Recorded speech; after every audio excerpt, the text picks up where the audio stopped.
I've updated the website, so it should be set now. Okay. I'll look.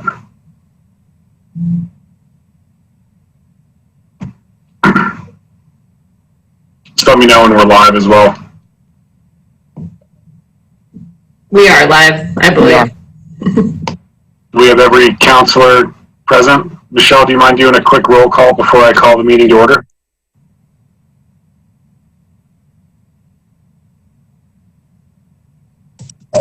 Sure. Councillor Cornell?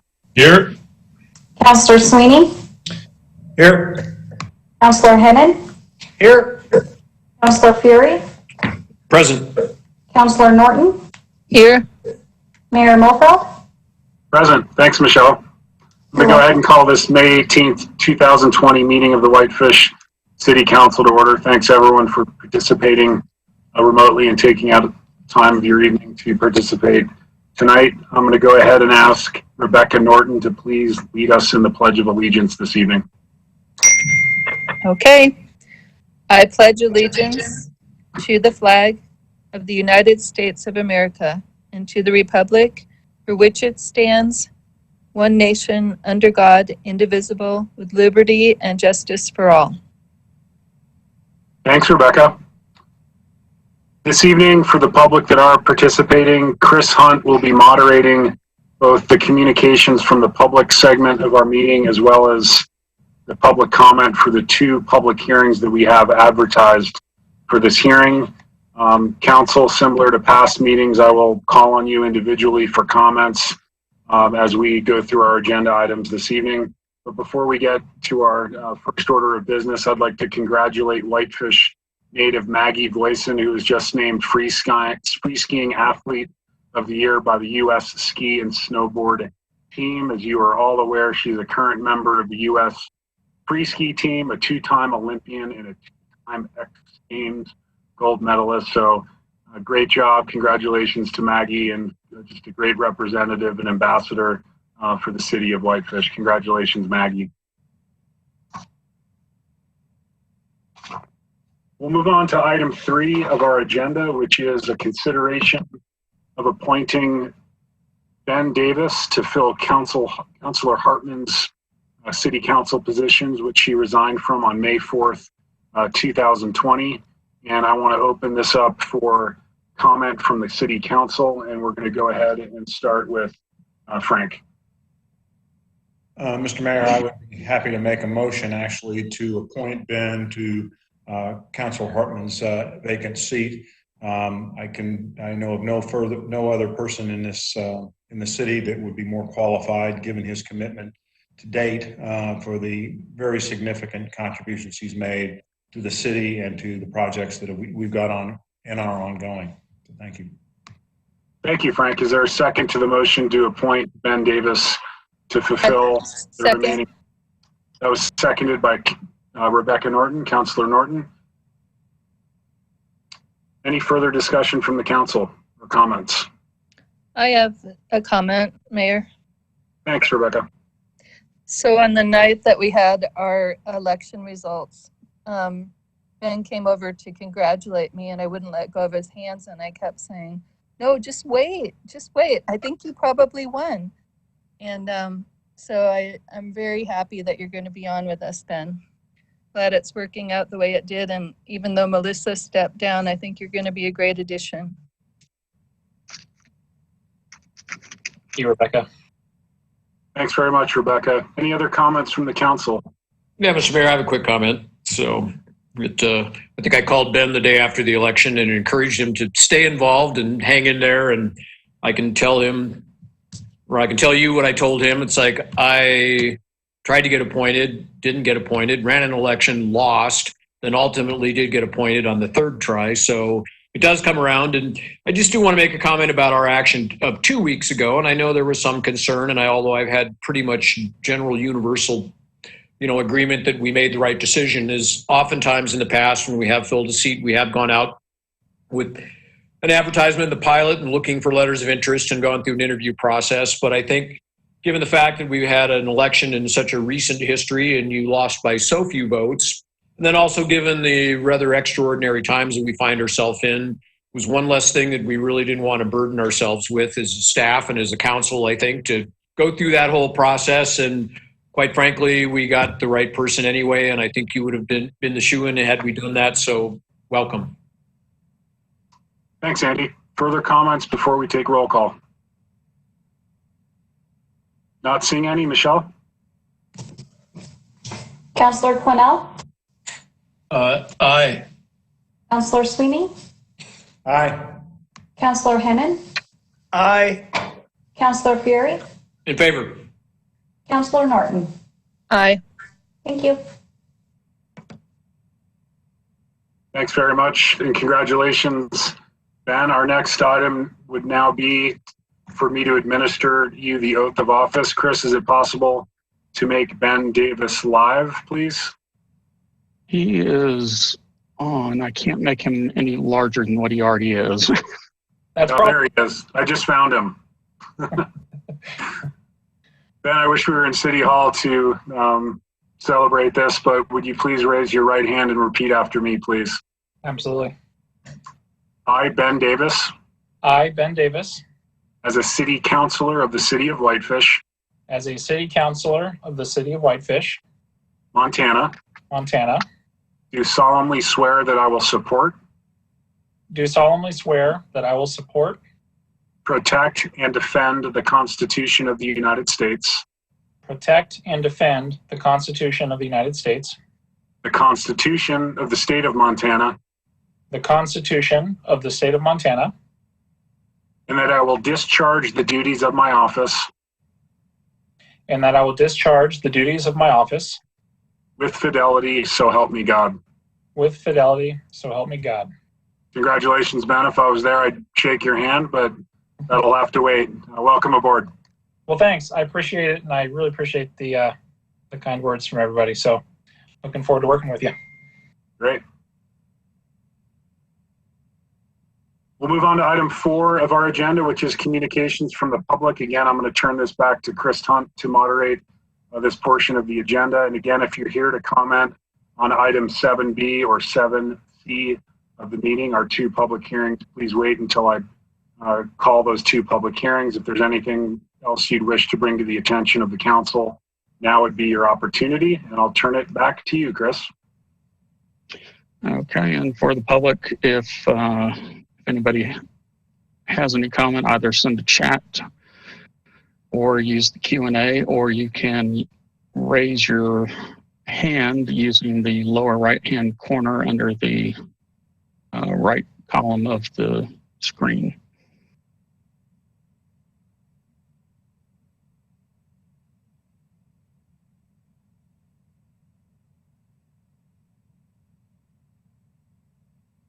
Any public comment tonight?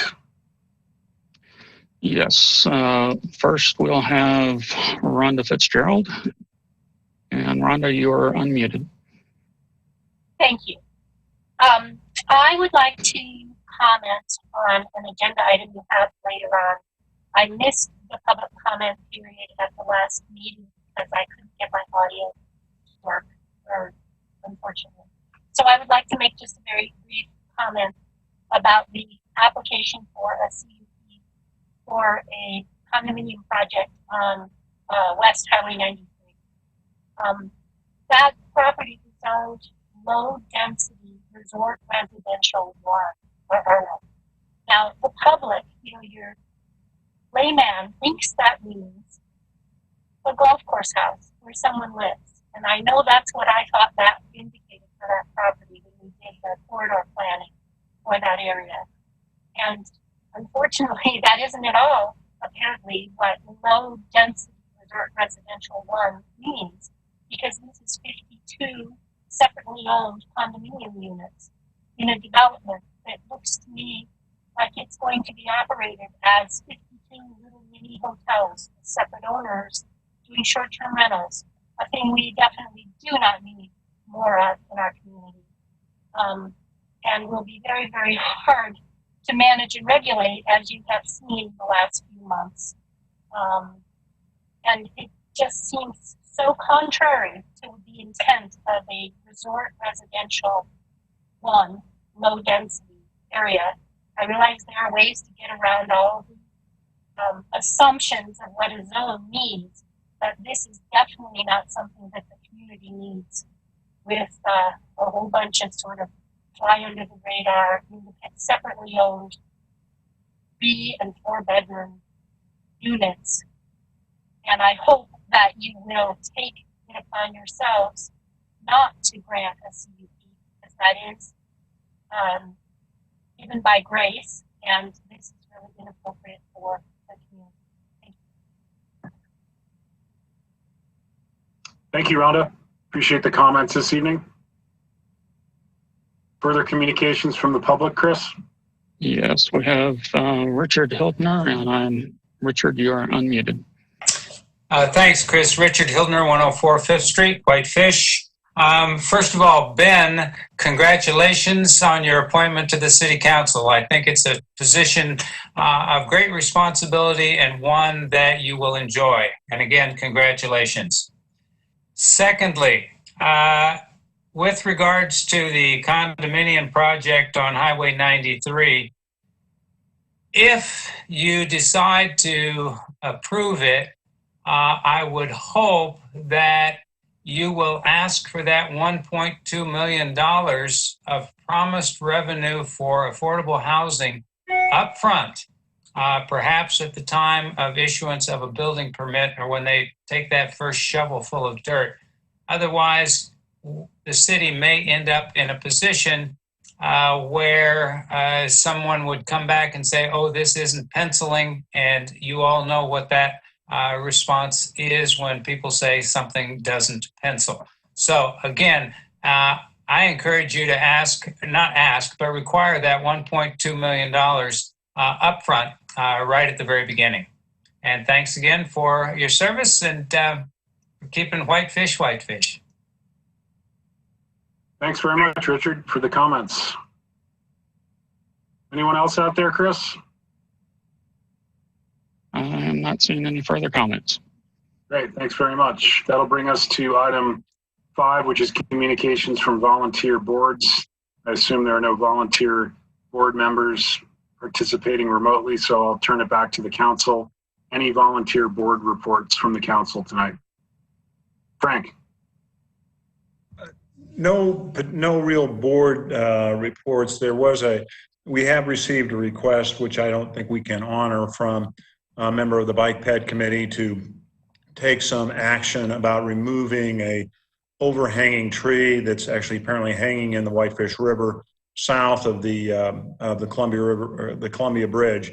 There are problems with that. I think the group that's most concerned about it is doing what they can to facilitate its removal. And so that, I know that activity is going on, and the source of it was the Bike Ped Committee. Thanks, Frank. Andy, board reports? None. Thanks, Andy. Rebecca? A report from me. Steve? Nothing, and I just got word this week that our planning board meeting this week has been canceled. And the one agenda item will be moved to June. Great, I'm sure you're disappointed about that. Ryan, comments tonight? Volunteer board reports? None this evening. Thanks, Ryan. And Ben, I don't think you've been appointed to any board, so we might need to address that given some of the vacancies that occur now as a result of Melissa stepping down, but we can perhaps discuss that at the end of the meeting with Michelle. With that said, we'll move on to item 6, which is our consent agenda. Any changes or additions to the May 4th, 2020 regular meeting minutes? We can have a motion for approval, please. I'd like to make a motion to approve with 3 corrections to the minutes. Number 1, page 45. I've sent these to Michelle, so she already has them. 7th line across, it should be 3, not tree. Number 2, page 46, under Councillor Quinnell asked cases, not cased. And number 3 is page 47. The last line should read, just not the most ideal location. Thanks, Rebecca. Is there a second to the motion as corrected?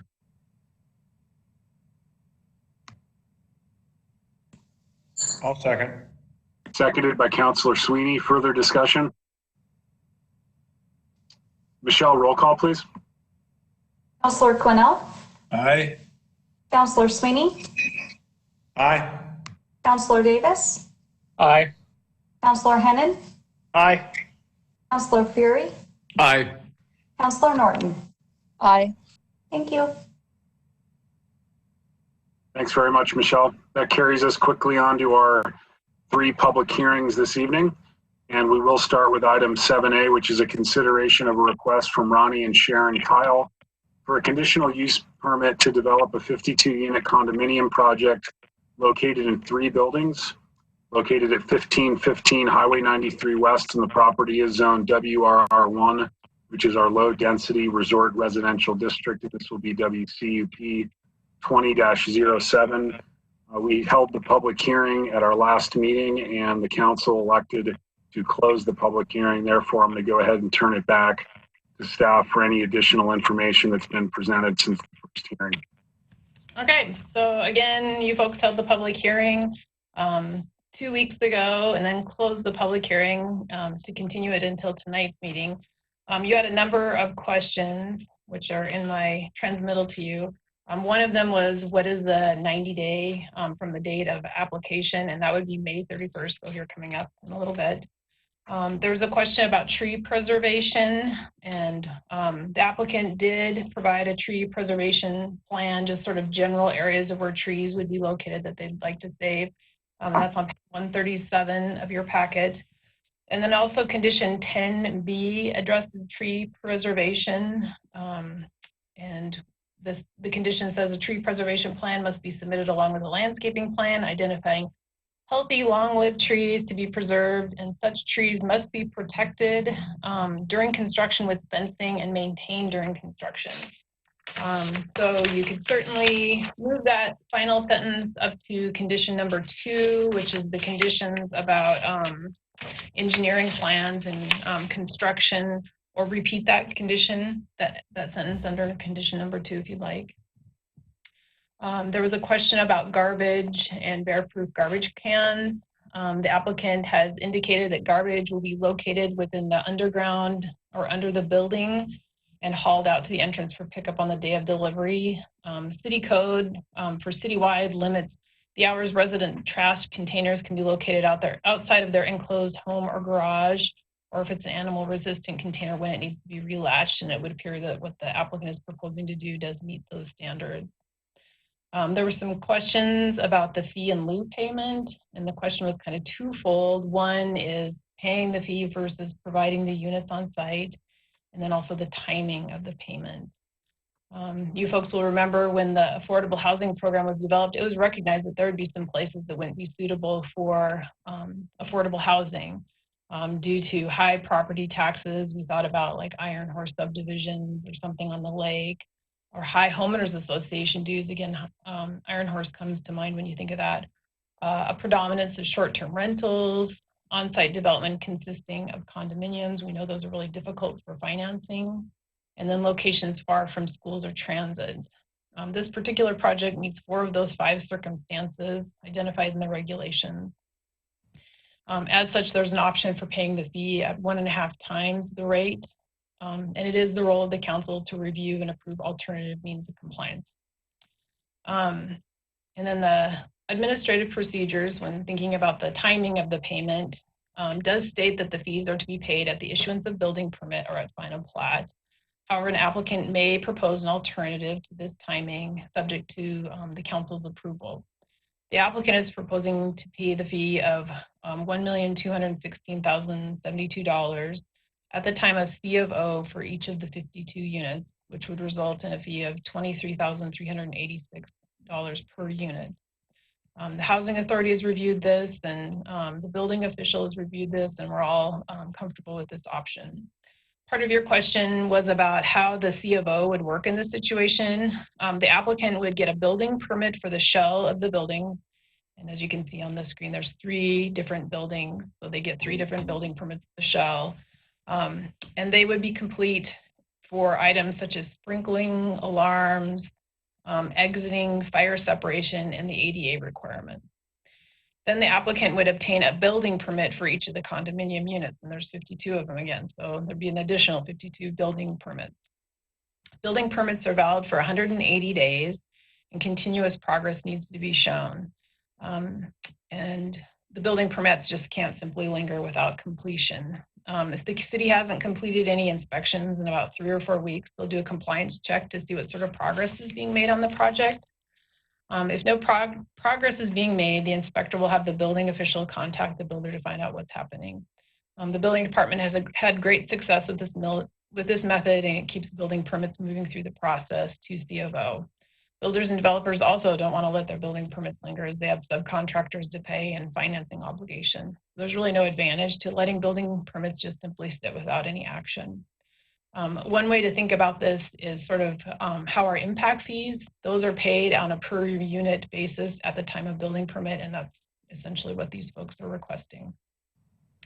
So I think that is about all the questions that, after listening to the video and reviewing the minutes, that I was able to come up with. Can I answer any questions for you?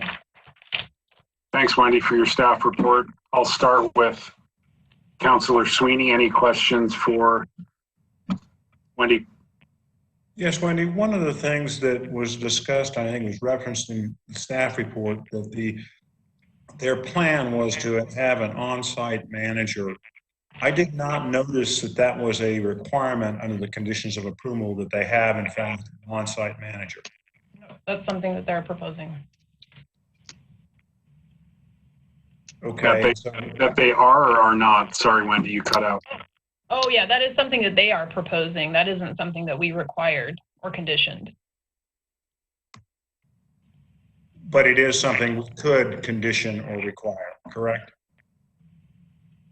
I mean, I suppose so.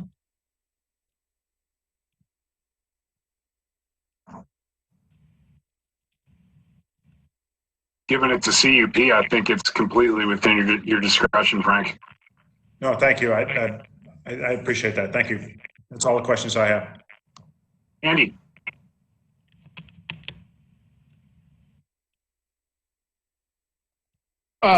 Yeah, sorry. My computer was spazzing out again for a minute.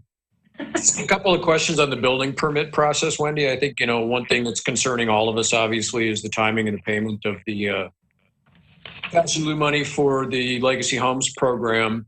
If I'm understanding you correctly, there's a building permit issued for the shell, and then there's a building permit issued unit by unit after that happens, and that the cash in lieu payment is tied to the creation of the unit, and this is possibly an Angie question also. So if the cash in lieu is tied to the unit, then if we were to get the cash in lieu payment at time of building permit issuance, we would have to do that unit by unit as opposed to the entire project? I think it's up to you folks what you want to do ultimately. You have the final say in how this is, approved. This is their proposal. This is how they want to do it. And I think it'd be good to listen to why it is they want to do it in this fashion, but it is ultimately a council decision. And Andy, I'd chime in there for a second. I think our intent with the Legacy Homes program has been to require the payment of the in lieu prior to issuance of the building permit. And the issue, I guess, I kind of see here is requiring the 1.2 million upfront before they even start, because we can't necessarily spend that, because that's supposed to be in lieu of affordable units. If they never build up the project, then we're kind of stuck holding $1.2 million until they actually build it. I think it can be done. I think Wendy's right. You can structure it in the way that you see fit. So just my 2 cents. I just see some problems of, holding these in lieu fees until market rates, units are built, because they really are intended, if they didn't build out the project, I don't think we'd be entitled to the in lieu fees, or at least not the entire in lieu fees. Anything further, Andy? No, thank you. A follow-up to Andy's point, if that is a concern, and I would personally encourage the council to modify the fee payment to be a full payment prior to, well, upon issuance of any building permit for the project. If that's problematic, Angie, would it be possible to tie that cash in lieu fee to the building permit that's issued for, I think you referred to it as the quote, building envelope? As the individual building envelopes are developed, the proportion of the cash in lieu specific to that envelope is paid up front. Yeah, I think that would be another way to do it. And again, I preface that by stating my preferred payment option would be upfront in full, because we've seen in the past how these projects come through and they don't pencil. It's not our responsibility to make them pencil, and we don't get any affordable housing. And that's my concern with this proposal. Yeah, John, I agree that. I agree with that completely. I know we've seen several go through and then people not go through with it. But I mean, I just do want to caution you, if it doesn't pencil and they don't build the market rates, we don't get to keep the cash in lieu. Right. Yep. Okay. Understood. That's why I threw out an alternative that if they apply for a building envelope permit, and it's most likely that that building's going to be developed and condoed out, and then you can collect those fees from that individual building. Yep, I agree that that's a good compromise. Thanks, Andy. Didn't mean to chime in there, just had a follow-up. I'll go to Rebecca. Rebecca, any comments, questions for staff? Yep, I have a question first for Angie. Angie, how often are we seeing that cash in lieu never comes in? Is that a common problem, or is it very rare? No, I mean, it's not a common problem if the project is actually built. So, and again, the cash in lieu is, supposed to be in lieu of affordable market units. So if no market units are ever built, then of course we don't get the cash in lieu and we don't get the affordable housing. I think to date we've gotten one big cash in lieu from Altaviews, which was built out, and we did, as far as I know, we received one payment and the other one's not due maybe till the end of June. So when we don't receive cash in lieu, it's because the market rate units were just never built. It's not like people say they're going to pay us cash in lieu, build out the market rate, and then never get the money. That, to my knowledge, has never happened. It just seems kind of like a gamble in a way, especially going into a possible recession. Okay, and we are unable to spend any of the money if we're holding it, correct? Well, yeah, if we're just holding it and they decide never to build out the market. I mean, the risk we would run is we're holding it, they decide that the project doesn't pencil, they don't build any market rate units, and we've spent it. And so how do we recoup that $1.2 million if we've given it to another project? Yeah, we wouldn't be able to do that. Okay, thank you. And then I have a question for Wendy. Wendy, could you put up the 93 LLC preliminary plat that you provided for us? Oh, right. Please? I forgot to have that available. Oh, you don't have it? Okay. Oh, I can, if you give me just a second. Sorry about that. So this is the one that was approved adjacent to, not exactly adjacent, but it will have an effect on the traffic, especially in this area, and then possibly on the water drainage as well. And so this project is asking for 52 units, 283 car trips. In this adjacent one, if it's built out, will also be 52 units. So that when I added those up, now maybe I'm wrong, but it was 566 car trips leaving this area onto 93. So when I asked Wendy to provide this, it's just to show the other counselors, if this builds out, there's also going to be multifamily apartments on 2 locations. Lot A, there's going to be 5 multifamily apartments. Lot C, there'll be 3. And the traffic generation will be double what this project is asking for. So I was wondering if,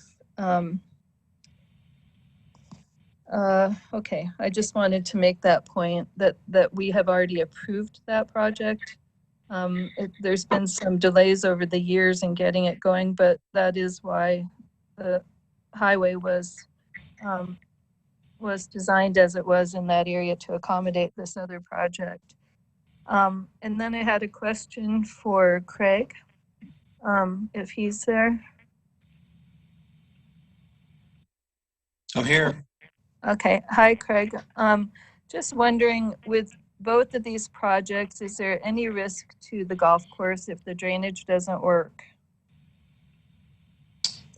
And the reason why I'm asking that is because it is quite steep of a elevation, and we've had water going under Highway 93 south and flooding fields across the highway. And I'm just wondering, across the highway from here would be at the golf course, which is a really valuable asset for the city. Yeah, it's kind of a loaded question. Of course, there could be a danger to the golf course if the stormwater management systems for either project fail. I think that's a risk that we take with any development. And I guess what I tell you is the city requires an engineered stormwater management plan. We require that the plan be certified by a professional engineer, that it's built per plan and inspected, and we have record drawings for it. We also will require maintenance for the stormwater management plans for both of these projects.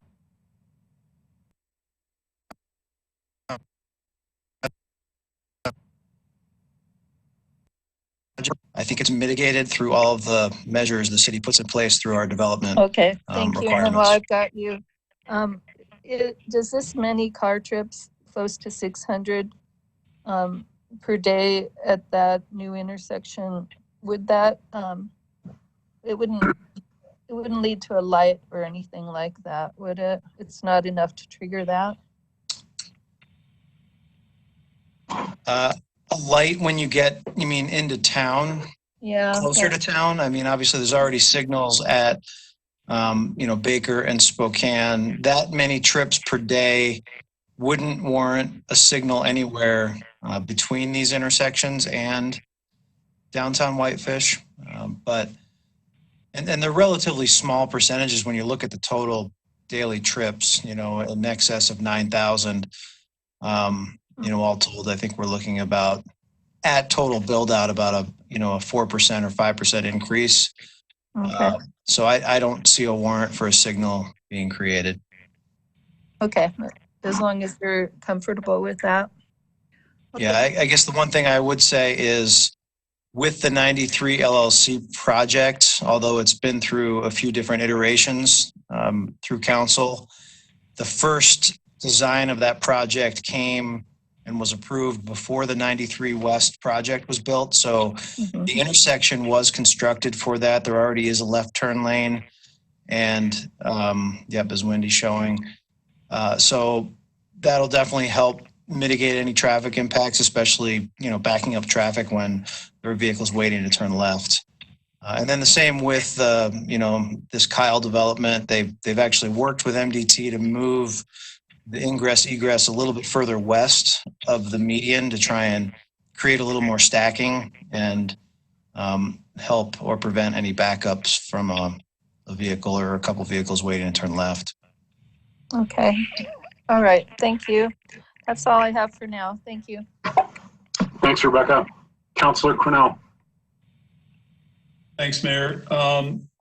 First questions for Wendy. Wendy, could you remind me, overnight rentals, short-term rentals are allowed in this zone. Is that correct?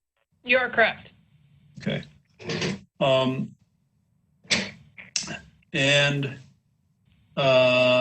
then thanks, Mr. Mayor, for bringing up the idea of putting, of requiring payment for each of the 3 buildings in first, instead of at the time of each condo getting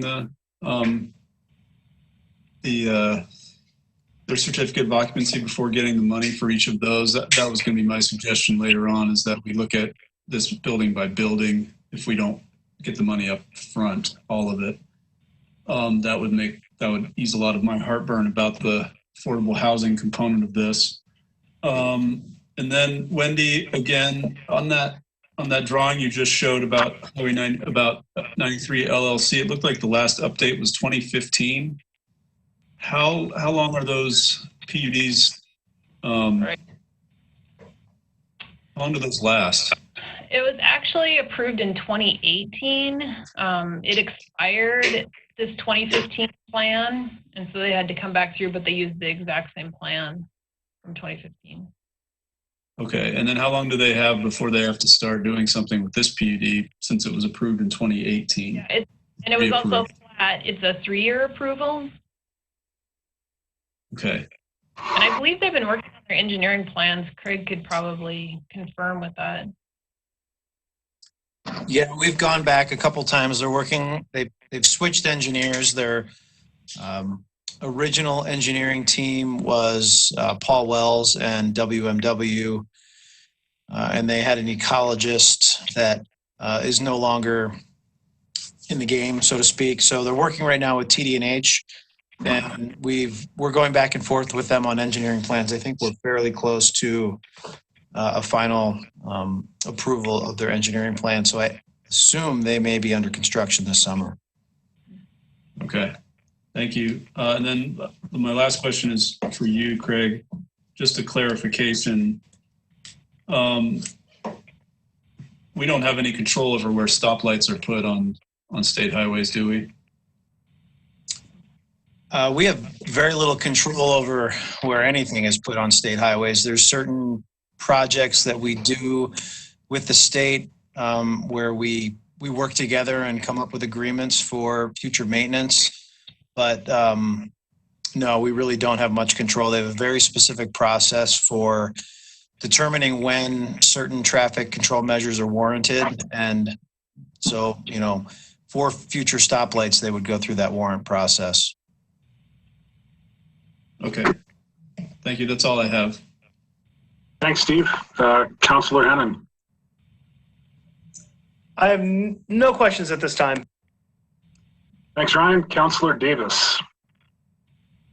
John. A few questions with respect to the cash in lieu. Wendy, maybe you know this one. Is there any precedent for paying impact fees at the time of occupancy permit? It just seems like an unusual arrangement. No, you pay those at the time of building permit. In all cases? I don't know of any that you don't. Yeah, me either. Okay. And a follow-up question is there a process on your side to administer this? If we did have the cash in lieu payments done at time of occupancy permit, let's just say that's years down the road and we're all gone, how would anybody know to make sure that money gets paid, or is there an administrative process to deal with that, again, because of the usual arrangement? Yeah, we do have a permit tracking software program that the building department uses, and before issuing C of O, it sends out a notice to all the different departments, and they have to sign off on it before it can be released. So we do have a process for checking those things. Okay. And if the elects to do the arrangement John described, which is to have it building by rather than unit by unit, is there anything that would prevent the applicant from building a single building without obtaining the other 2 permits? Like, is there any reason why they would need to obtain all 3 permits or anything like that? Or can I just obtain one and build it and then move on? Yeah, they could certainly phase their project and start with one building and then move on to the next building. I'm not sure what their phasing plan is, but is that what you mean? Yeah, like there's no like cross dependency or something where you can't get a permit for one building without getting a permit for another or something like that. I kind of wonder if buildings 2 and 3, because they share underground parking, it seems like those would probably end up happening together, I would suspect. That's an interesting point. Okay. Do we know that for sure, anybody? Or? I think that's a good question for the applicant. I'm sure they could answer that for you. Thanks, Ben. Further questions for Wendy or staff before I invite? I have one question here. Excuse me? I'm sorry, I have one more question. This is Rebecca. I was wondering if either Wendy or Dana could tell me what the snow lot deficit is that we're trying to make up in terms of money, because we met, I think, in January, and I can't really quite remember how much more we needed to finish that project. Rebecca, this is Dana. We actually have funded that deficit with TIF funds that will be available, assuming we are under contract by June 30th. The cash in lieu portion is funds that we will have by the end of the year from the Alta Views project. So we intend to fund it with already cash in lieu in hand. Okay. So we don't need this money to get that one completed, really. Right now, that's what our budget would state. Okay, thank you, Dana. Anything further from council?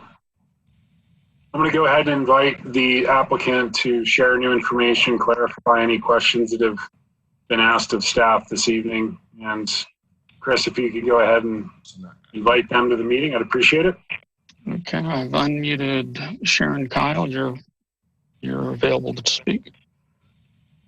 Hi, good afternoon.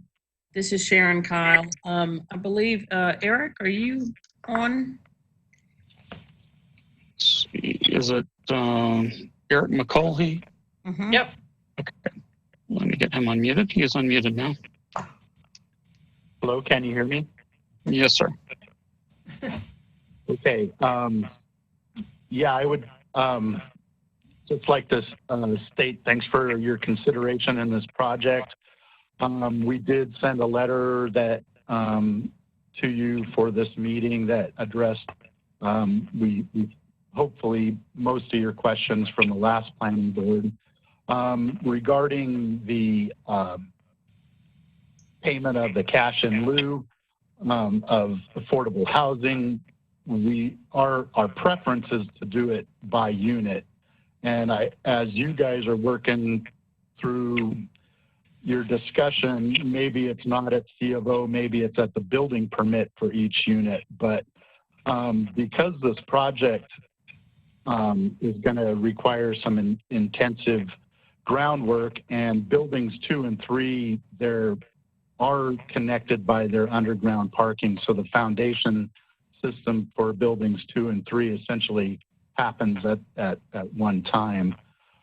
So we don't really have a whole lot of phasing going on with the 3 buildings, but we do with our units. So maybe a compromise would be at the building permit for each unit to solve that, which would be comparable to your impact fees and also the impact of the project on housing in Whitefish. I guess if there's any other questions, I'd be happy to answer those. Thanks very much, Eric. Sharon, do you have anything to add? No, just that, the condo market is very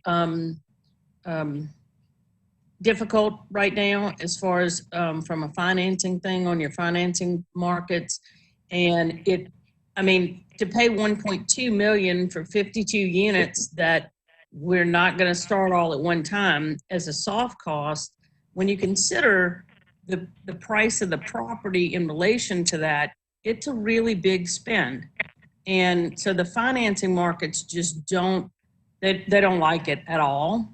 And, you know, that's a big price tag to pay up front whenever it's really, we're talking about unit for unit. And the legacy program was put into place unit by unit in lieu of fee per unit. So we kind of think that it just makes sense that we can satisfy the financing markets and we can satisfy your program.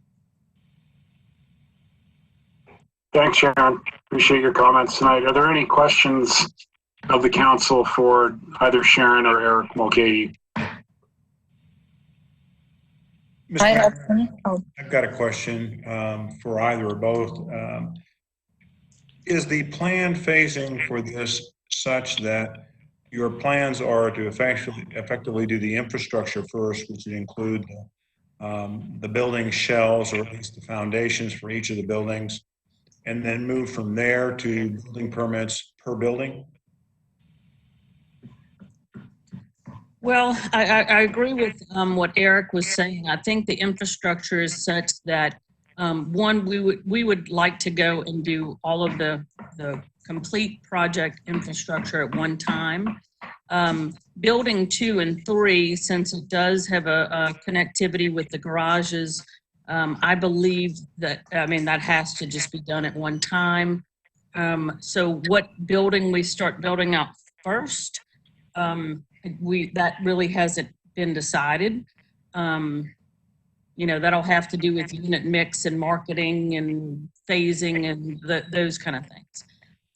But yes, I do believe that building 2 and 3 and the entire infrastructure, we would prefer to go ahead. Just makes for a better building site, ease of workforce, subcontractors getting in and out, to go ahead and do the infrastructure. Okay, and that's why we proposed the phased approach on the with the permitting and the building official. Right, I heard you. Or do you even know whether your plan is to, okay, you put in the infrastructure for all 3 structures, if you want to call it that, or the 4 structures that you've got there, then you would focus on one building at a time in terms of building out the condo units? Is that your plan? I guess it would depend on, again, marketing, sales, and unit mix, and what the absorption rate is at that time. So, it's just very unpredictable right now. We'll meet with our realtors next month in Whitefish, and hopefully get a plan and see what building is more strategically, what we should start first.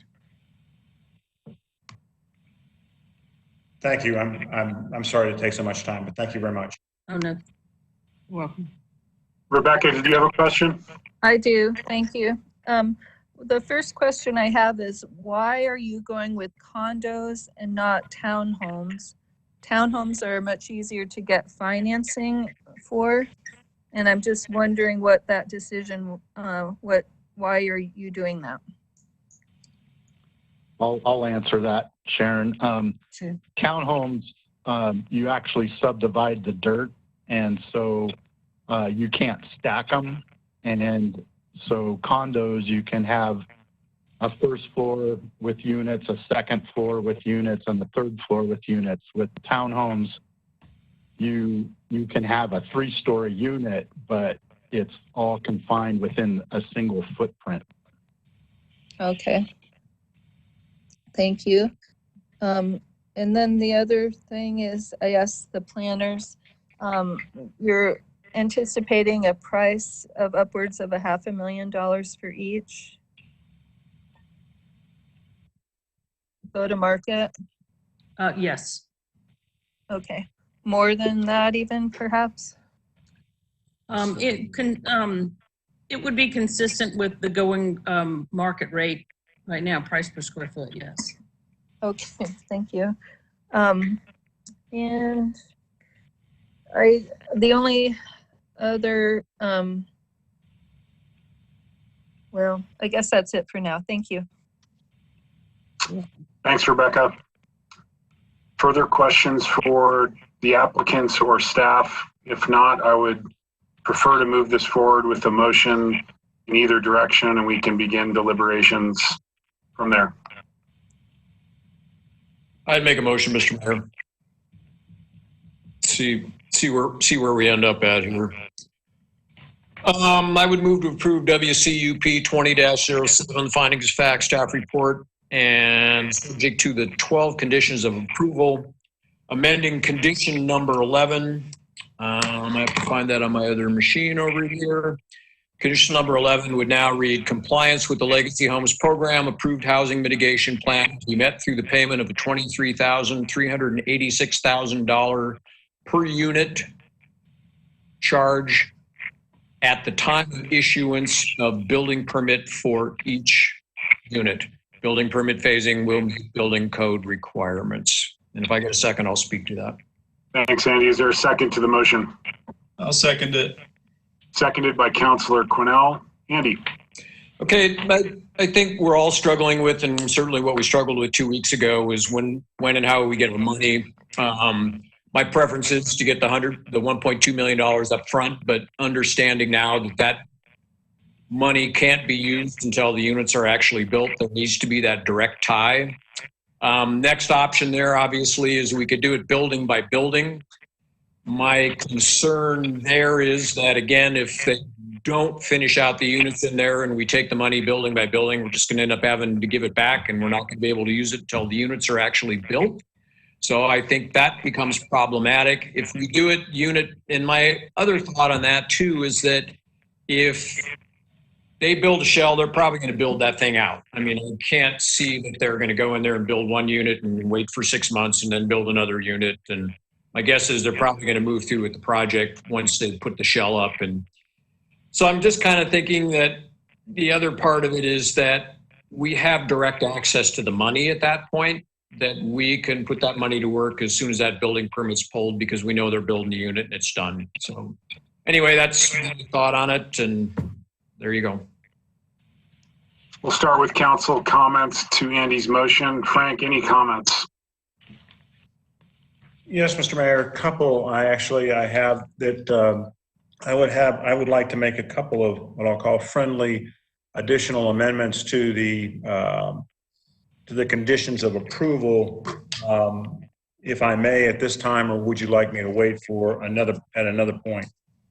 Let's go ahead. If you do have friendly amendments, let's go ahead and vet those now, and we'll take those amendments on a vote individually before the original motion. I would add a specific condition in the conditions of approval that on-site management shall be required upon the build out or initiation of any of the buildings and any building permit for any individual unit. Is there a second to the friendly amendment, which would be condition number 12? Can I ask a clarifying question on that? Of course. Frank, do you mean somebody that lives on premises when you say on-site management? That would be my preference, Steve, but no, it's not. I just want on-site management. If they have an office there in the building, whichever one they build out first or begin to build out first, that's fine for me, and that's what I intend. Ideally, I think they would want somebody on site that lives there, but I'm not gonna, I don't feel I need to control that. Okay, I'll second the motion then. There's a second to the friendly amendment, which will be condition number 12, requiring on-site management of the development. We'll take the... It's Michelle, sorry. I believe that would be condition number 13. 13, I'm sorry, okay. Toggling back and forth between two computers here. Further discussion on the friendly amendment. Michelle, roll call, please. Councillor Quinnell? Aye. Councillor Sweeney? Aye. Councillor Davis? Aye. Councillor Hennon? Aye. Councillor Fury? In favor. Councillor Norton? Aye. Thank you. Thanks, Michelle. And that passes unanimously as condition number 13. Councillor Sweeney.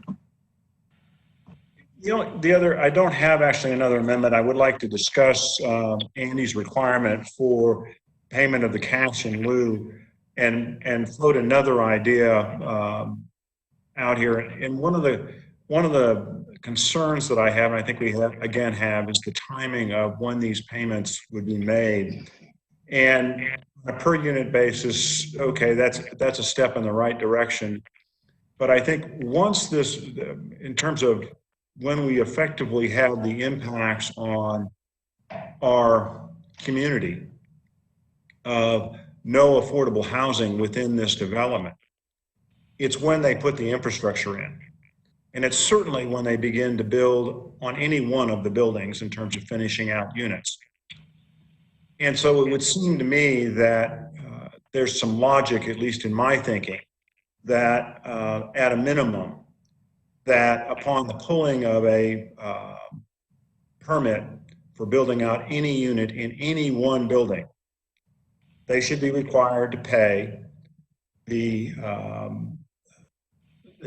cash in lieu for that building at the time of the issuance of the building permit, or, and that's for the whole building, or within 1 year of the building, of pulling the building permit for that one building, or that one unit in that building. Because that's, again, when we talk about the impacts and when they should be paid and the effects on our community, that's when they happen. And that seems to me to be when they should be paid. And that's, I guess, and I understand the economics, I understand the financing of it, but by phasing it by building, it gives them the flexibility, in my view, to, and the incentive, quite frankly, to when they pull a building permit for any unit within a building, and they know that they're going to have to pay it all then or within 1 year for that building. I think that gives them an incentive, number one, to market and to complete those units. That's just my thought. Thanks, Frank. Could I respond to that? Yes, please. I considered that, Frank, and I think that were it not for the direct tie of us being able to use the money to the unit actually being created, I would agree with you. But say it's 18 units and they build one and we get the money for the other 17. Yes, the impact was created when the infrastructure went in to build that shell. But if they don't ever build those other 17 units, we're not going to get to keep that money, and it's got to go back. And I totally agree. It's not our responsibility. And quite frankly, it's one of the things that I really don't like about this as much as anything is in part, given the economic conditions of the development industry or that type of product, we're sort of being asked to be a financing partner in that. And quite frankly, I'm not willing to do that. And we don't do it with cash in lieu for sidewalks. And we certainly don't do it with cash in lieu for parks or any other cash in lieu. But we do make people pay for it at the building permit. And because it's tied to the unit, that's the purpose of my motion and amending the condition the way I did. And Andy, I can live with that. I just, I believe, and Angie, I appreciate any thoughts you had, but it seems to me, again, once they pull or start pulling building permits for any particular building within that development, the impacts are made, and regardless of how many or how soon they finish those things out, that building is committed, and we're not getting any affordable units out of it. That seems to me the time that we could then take and spend that money and keep it, because that's when they've committed it. That's my thought. Yeah, Frank, I agree with that. I mean, I can see it either way working, but I think once that they pull a permit for the actual building, I mean, we're going to see the money. They're not going to just do the shell and walk away from it. I don't think that's probably feasible. So. Thank you. Andy, further comments on your motion? No, none. Okay, Rebecca, comments? Yeah, I can see all of your points with this, but and I have to thank staff and Angie, Wendy, and Dave for going through all this with me, because I am really deeply disappointed that we're actually not getting affordable housing, and that I was thinking we could get 10.4 units, but they explained that these are so high end that they're really not affordable. And so I just calculated out if they did 2 18-unit buildings, that would be $841,896 they would have to pay us just to break ground, which is a lot of money. The 16-unit building at $23,386 per unit would be $374 and 176. So what I guess I'm uncomfortable with is they are getting the benefit of our legacy homes program in terms of increased density, going up higher with their heights, all that kind of stuff.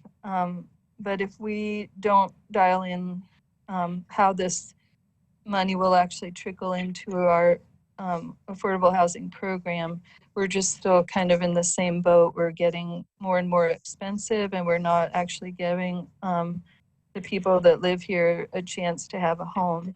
So I also have some concerns about traffic, even though I know Craig just said it would only be an increase of 45%, but we do have boats pulling out at that intersection, turning left, in addition to these 500 trips a day. And I'm also still concerned about the wetlands and building underground parking in an area with an active wetland, because that means that the water is right there. So I'm not feeling positive about it. I think it's a little too much for the location. I can see why it's an incentive to get the money to help with other projects for affordable housing, but we already have the snow lot covered. And I guess if I would feel a lot better about it if we didn't know there was another project with equally high dense activity coming in next door with water issues and traffic issues. So that's where I'm at. Thank you. Thanks, Rebecca. Councillor Cornell, comments? Yeah, I do. I want to echo what Rebecca said about the impact in this area, and I still do scratch my head a little bit about how underground parking is going to work in this location. And at the same time, if an engineer says they can do it, then it's on the it's on the people that are building the stuff to carry that out. I do struggle with how we get the money for our legacy homes program. It really does seem to me like the building permit for each building is the time to get that. I did second Andy's motion. And it's important that we get the money for this because of the impact of this project. So, and the fact that they're not looking at building affordable units somewhere else, affordable units here wouldn't make sense. And that's clear to me. But there is another option other than just the cash in lieu. I do have concerns about several different parts of this project, but not enough to vote against it at this point. Thanks, Steve. Councillor Hennon? No, I don't have any comments at this time, Mr. Mayor. Okay, thanks, Ryan. And finally, Councillor Davis. Yeah, I would say just from my time on the Housing Authority Board, I do feel that they would be able to do more with the cash in lieu for the community than the 10 units on the site would. And so I am supportive of that. I also am supportive of paying the cash in lieu amount at the time of building permit. I do feel that's a more customary arrangement, and paying soft costs like impact fees and building permits is part of the process of building and developing. So I in my mind, that would certainly be good. Now, whether it's the shell or the unit permit, I don't have any particularly strong feelings in that regard. Thanks, Ben. We've heard from each of the individual councilors. Are there any further comments before I have Michelle take a roll call, which will be on the original motion, which amended condition number 11, and we added condition number 13 requiring on-site management. Any further comments from the council? I'll only share one. It seems to me that the work we've done with our affordable housing program, I don't think it's onerous to request a cash in lieu payment based on issuance of the building envelope permit. Personally, I think it infuses our affordable housing program with much needed cash that we've been waiting on for years and years and years as these developments come online and then falter and go offline, and our cash in lieu payments and our housing units just never come to fruition, and it's been frustrating. And here's an opportunity to where we can infuse our housing authority with over $400,000 for each of these individual buildings, which would be cash made available immediately. I highly doubt the developer would come in for a building permit to build the building envelope, not to see those units to completion. I just don't think you're going to see that. With that said, roll call, please, Michelle. Mr. Mayor? Andy? I would make a motion to amend. Please do. I would move to amend my amendment to condition 11 and have the cash in lieu be paid at the time of issuance of the building permit for the building shell. Is that okay with the second? I'll second it. It is okay with me if I was a second as well. Forget a second. I think Steve was the second on the original motion. Is that correct, Michelle? Going back to my notes, hold on.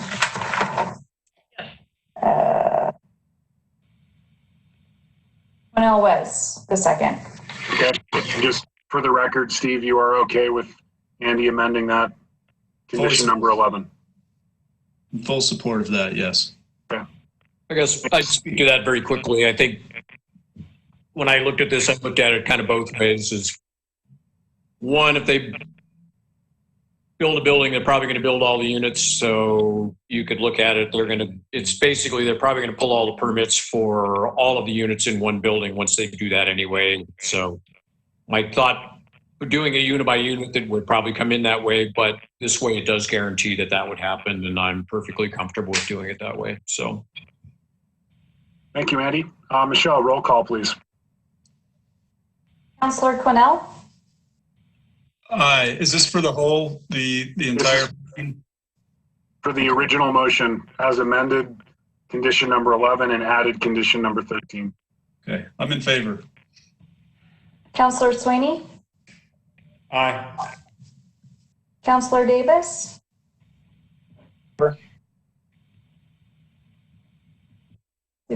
I'm sorry, Councillor Davis, can you repeat that for me, please? In favor. Favor, thank you. Councillor Hennon? Aye. Councillor Fury?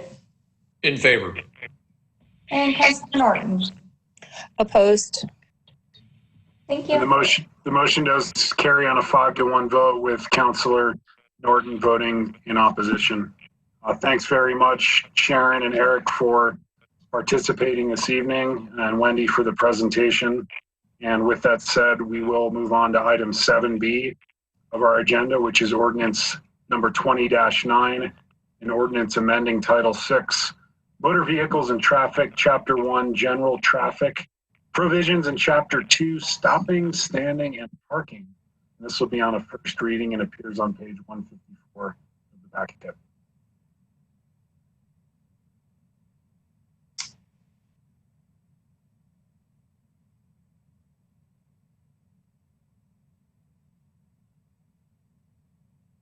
Sorry, I'm here. I'm just trying to All right.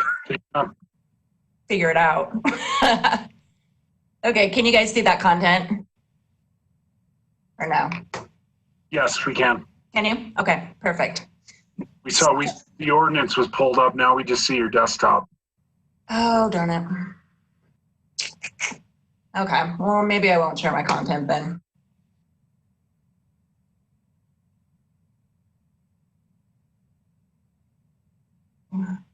Sorry. I think if you were to click on the PDF, Angie, it pulled up earlier. Did it pull up earlier? It did. Hold on, I'm so sorry. Don't worry, take your time. Okay. Let's see.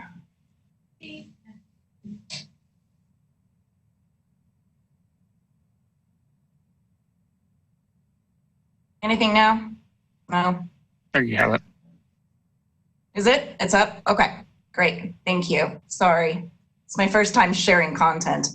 Good evening, Mayor and council members. My staff report begins on page 167 of the packet. So as you are all aware, we have had challenges managing parking in downtown Whitefish for basically forever.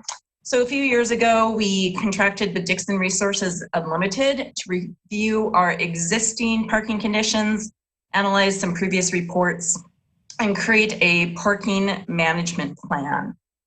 Dixon drafted the parking management plan and council adopted that plan on October 21st, 2019. So as part of the parking plan, Dixon had several recommendations for modifying our city code. Our code is somewhat outdated, so when staff met several times to work through some of Dixon's recommendations, we had additional recommendations to kind of clean up the language of the code a little bit. Another recommendation from Chief Dial, which is not actually in my staff report, but you will see in the ordinance itself, is prohibiting basically camping on city streets. We've noticed over the years, and especially during this COVID pandemic, that people are actually parking their trailers on the side of city streets and camping. And, you know, we wanted to make sure that the code addressed that, as well as people parking very large RVs along city streets. For instance, if you live where I do, Park Avenue, Summers, Columbia, sometimes it's hard enough to get, you know, 2 cars through there. You really can't. And that's just when normal cars are parked on the side. So, and also Craig created a permit process for parking construction vehicles, large trash receptacles.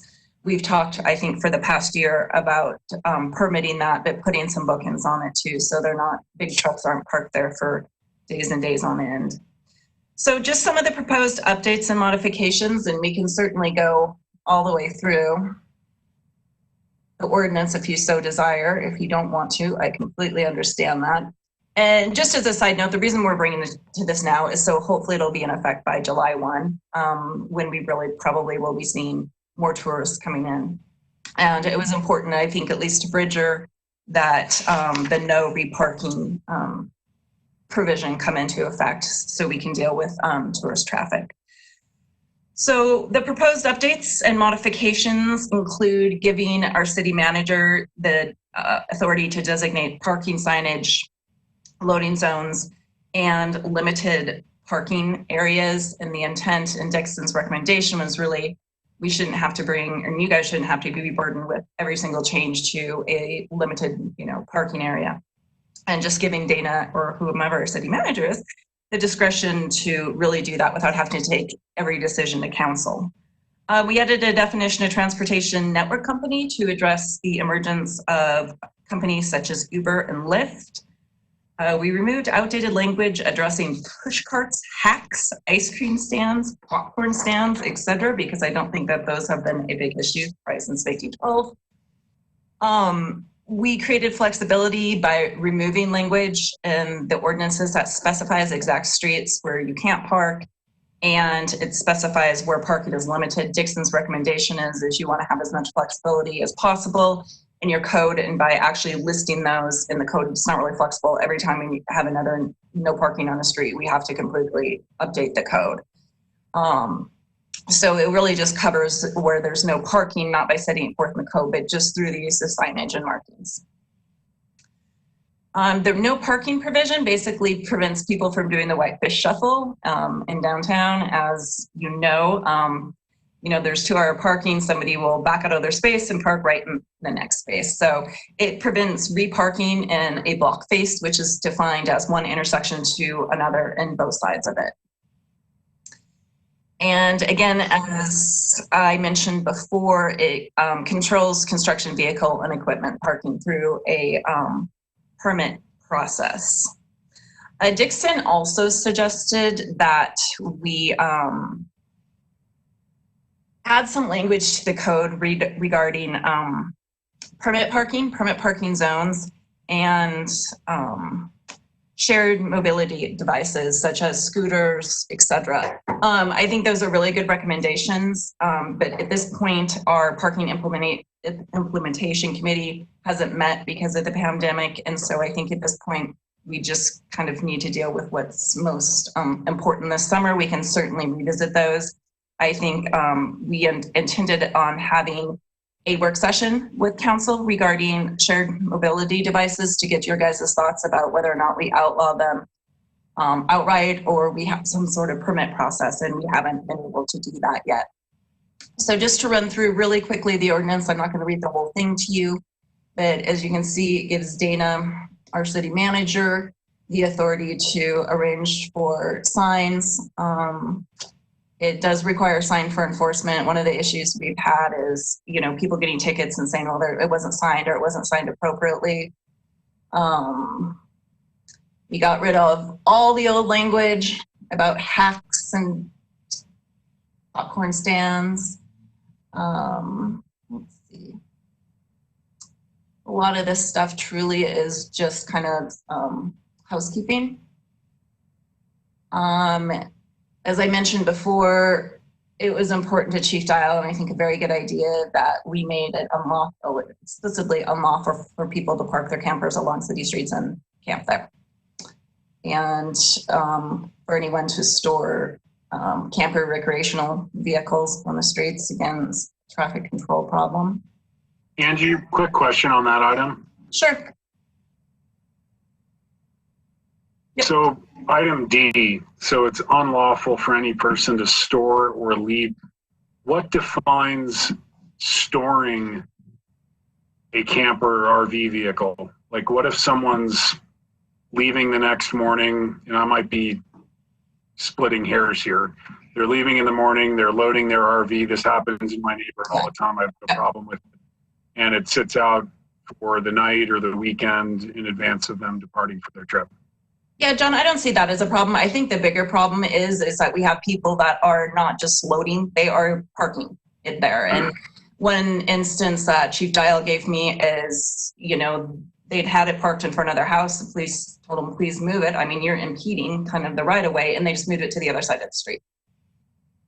Okay. And again, I think the bigger problem is, when the streets are extremely narrow, and especially in the winter, you can't even get 2 cars through there when cars are parked on the other side. Okay, can I ask a follow-up question to that? Sure.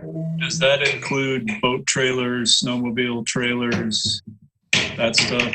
I'm just thinking of O'Brien Avenue, south of Highway 2. There's a couple people up there that store huge trailers right on the street in front of their homes. Steve, I don't think this language covers it, but I think we could add it if council's interested in doing so. I would be very interested in doing so. That was one of my questions as well.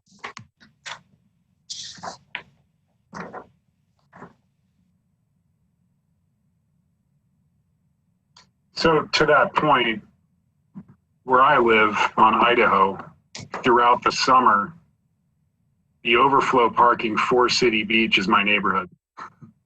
And you have in-state, out-of-state, out-of-country people parking their trailers, and I don't care, in front of my house all summer. They have nowhere else to park.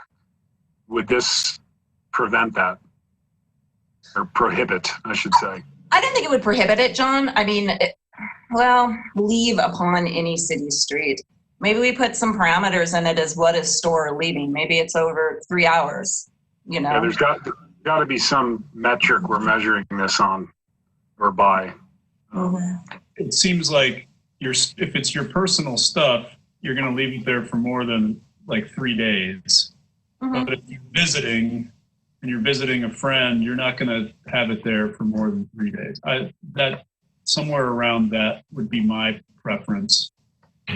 The issue is with people that just use the street as a parking lot rather than find a place to store their stuff. Yeah. Hey, Angie, quick question, or I guess just a point to make is Section 6, paragraph B, I think defines storage as anything over 24 hours.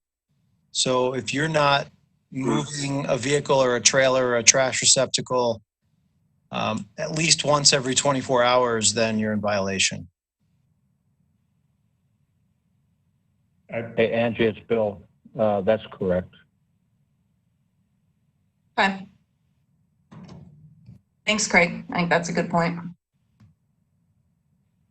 You know, at the end of the day, this also needs to be enforceable, and there's no way we can count on the city or a police force to be enforcing whether someone's parked a boat in front of their house for more than 24 hours. So I think we need to kind of have a reality check with this in terms of how much we can actually, regulate these types of activities. I mean, like a lot of this stuff, it's going to be neighbors that are frustrated that call in. That's right. It's enforced. Anyway, sorry to interrupt, Angela. Oh, no worries. Down. As you can see in the new proposed 6.2, it will be 4. We just got done away with the language that states specifically where parking is limited. We felt, although we wanted to allow Dana the discretion to be able to designate limited parking areas, we thought no parking zone should probably still go to city council. Those tend to be a little bit more controversial. And, I think it's important that no parking zones probably have a little bit more public input than limited parking. And again, that allows Dana to establish limited parking areas. Dixon really recommended that we have some sort of public process just so people kind of know what's going on. So we would send a notice to establish the limited area to all addresses in the block face, which is, again, one corner of the intersection to another, both sides. Post a notice, publish a notice, and allow people basically 30 days to submit written comments to Dana. Dixon did think, even for limited parking, that it was important that people not only be aware of what was happening, but have some input. Again, we just got rid of 2-hour parking where it was. We will sign it and mark it, which seems to be a little bit more flexible than writing it into our code. This is the no reparking, the no shuffling of cars, which, as we all know, has been a problem forever, and which Dixon really did focus on this quite a bit in their recommendations. And finally, it provides for temporary on-street parking permits, which allows contractors, moving companies, service vendors to apply for a permit. So we have a little bit of control over their parking and also allow them, to do their jobs when they truly do need to park there for a while. Can I interrupt for 1 second, as long as we're in that under item G there, number C, it says state and end date. I'm assuming that should be start and end date. Yes. Just a quick editorial note. Yeah, state and end date. Yes, it should be start. Thanks, Andy. So with that said, again, Dixon did recommend that we add some language with respect to permit parking, but I think at this point, given where we are, it's a little premature. It's something that we can revisit once our committee's had an opportunity to meet, and once we've had an opportunity to talk with council about what you guys want to do with respect to shared mobility devices.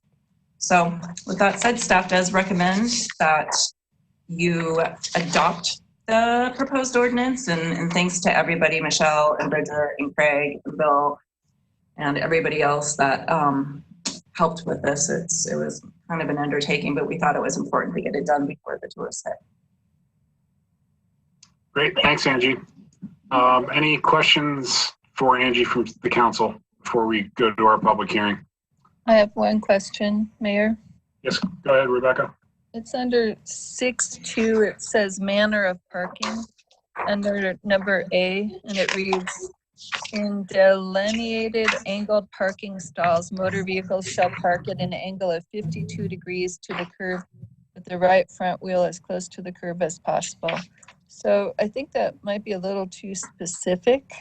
And I'm just wondering if we could change it, shall park at an angle within parking lines with the right front wheel as close to the curb as possible. I mean, I don't doubt if anybody's going to take out a goniometer and measure it, but is that a legal thing that we have to keep that in there? No, Rebecca, I don't even know why that was in there, to tell you the truth. I think it's fine to take out. I was kind of interested about that myself. I don't even know. Just make it user friendly, like shall park in an angle within parking lines with the right front wheel as close to the curb as possible. I think it sounds a little bit less weird. Yeah, I like it. I can definitely do that. Okay, thank you. Thank you. Further questions from the council?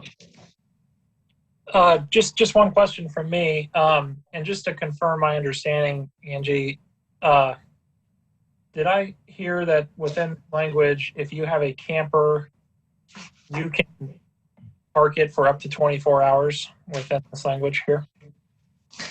Yeah, Ben, I think that, we have, what was in the original ordinance is that basically you couldn't park your car for longer than 24 hours. You had to move it, right? It had to be in constant use. You had to move it. So I think Craig's exactly right that 24 hours would apply to campers as well, given they are a motor vehicle. Great, I favor that. Thank you. We did advertise for a public hearing on what will be our own ordinance 20-9, and we'll hold that public hearing now. I'll turn it back to Chris to moderate a public comment on this item if there is any. Thanks, Chris. Okay. And we'll just ask if anybody has a comment, either send through chat, raise your hand, or you can use the Q&A and send it through that. While we're waiting, I'll just turn to Michelle. Any written comments submitted? Michelle? I have not received any. Thank you. Okay, it looks like I do have Rhonda, and I will unmute her. Rhonda, you're unmuted. Hi, this is Chris Schustrom, actually. I'm using the computer because I couldn't sign in. So, Chris Schustrom, 504 Spokane Avenue. I did have a comment on the section about re-parking. I'm a member of the parking committee, implementation committee, and in reading the parking study, it was my understanding that when at the same time that a new ordinance was enacted, there would be an option or options identified where the people who would have to move their cars could go at the same time, instead of just enacting an ordinance and starting to enforce the new regulation without giving people an option to go somewhere else. So I just wanted to mention that it might be a case of the cart being ahead of the horse. I think it's a good idea, but I think that there should be an option identified before the reparking regulation is enacted and enforced, because people will have an option of where to go. Thanks. Thanks, Chris. Anyone else? Chris Hunt? I am not seeing any others. Okay, I'll go ahead and close the public hearing on item 7B of the agenda and turn it back to the council for a motion preferably. Okay, I did have Bill was saying he needed to make a comment. Okay, we'll reopen the public hearing. Sorry about that. Bill, Sorry? you're unmuted. Yeah, can you hear me? Yes, sir. Okay. Just one comment. This is Bill Dial, by the way. There was a little confusion on storage and the camping. The reason we put the camping, or I asked to put the camping in, we've had incidents where people will pull up their campers or trailers to the side of the street, put out the jacks, bring out a generator, and put a bucket outside and dump their sewage and their gray water into a bucket. It's a health issue, and it's not what we want, I don't think, in Whitefish. As far as a person parking their camper or their vehicle, you're allowed to park it for 24 hours, but it has to be in constant use. Are we going to be a stickler? Someone's going to be getting ready to go camping and they're going to leave it there a day and a half? No. We do enforce this quite often, and generally it's complaint driven. But I just want to make sure you understood where we're going with that. And the biggest thing is right now with the COVID, we've chased numerous people out of town, really, and sent them to campgrounds. So we're not getting raw sewage dumped into a bucket on the side of the street. So that's where we're going with this. And I don't think, we've seen this in San Francisco, we've seen it in Portland, we've seen it in all types of cities where homeless people are buying campers or living on the street. And that's something I don't think we want here. So thank you. Thanks, Chief. Appreciate the input. Motion, please.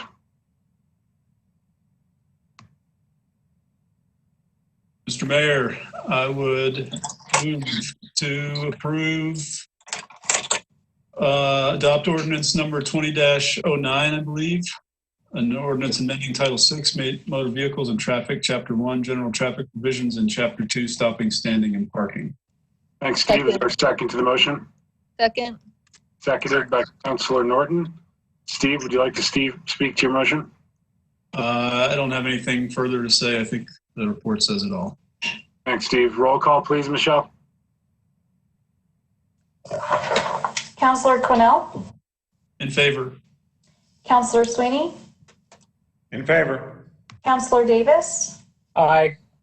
Councillor Hennon, Against. Councillor Fury, In favor. Councillor Norton. In favor. Aye.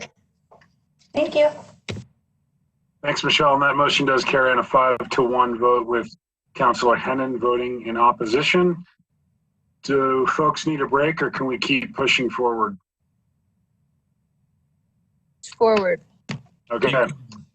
We will move on to item 7C, which is resolution 20-15, a resolution expressing support for the Flathead County Board of Commissioners to refer to the Flathead Communications Center Special District to a vote pursuant to the terms of Title VII, Chapter 11, Part 10, MCA 2019. Anna. I'm going to turn this over to Chief Dial, who took this one for me since he sits on our 911 board. Great. Chief. Chris, am I unmuted? You're ready to go, sir. Okay. Good evening, Mayor and Council. Congratulations, Ben. Look forward to working with you. We have a lot of things, exciting things ahead of us. You have a resolution in front of you, which is a resolution supporting a ballot initiative to be forwarded to the commissioners to change the 911 center funding. To give you a little bit of history, back in 2009, I think it was April 20th, all the dispatch centers, Columbia Falls, Whitefish, Kalispell, and the county combined into a combined dispatch center. We've been operating that center for the last 11 years on an MOU, which has changed several times.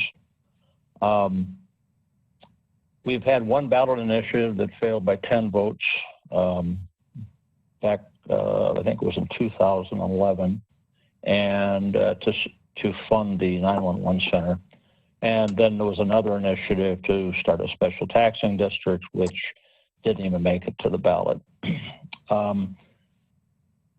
There was a funding committee that was formed earlier this year. It was headed by Katie Williams, and we had representatives from each one of the entities throughout the valley. And the funding committee came to the 911 administrative board and made a recommendation that we are bringing forward to you, and we've brought forward to the commissioners.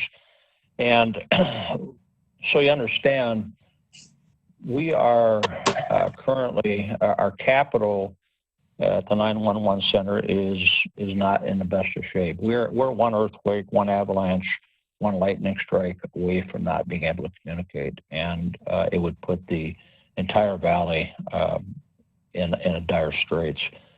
So to find a way of funding the capital especially, and a way of continuing to fund the dispatch center is paramount.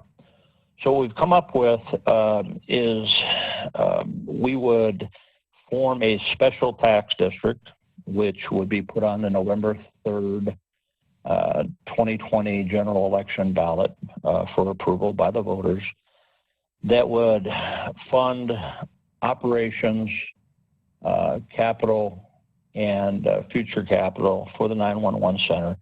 And the best thing about it, especially for us, Kalispell and Columbia Falls, that it'd be a more fair and equitable way of funding it. Currently, we pay approximately, Ben gave this to me, $265,982 a year for dispatch services for police, fire, and ambulance. If we were to get this approved, that would no longer be required, and we would have that funds to do whatever the council thought fit. The way we would fund this, if the special district does pass, is each resident's home business would be assessed $17.68 per $100,000 value of that particular structure per year.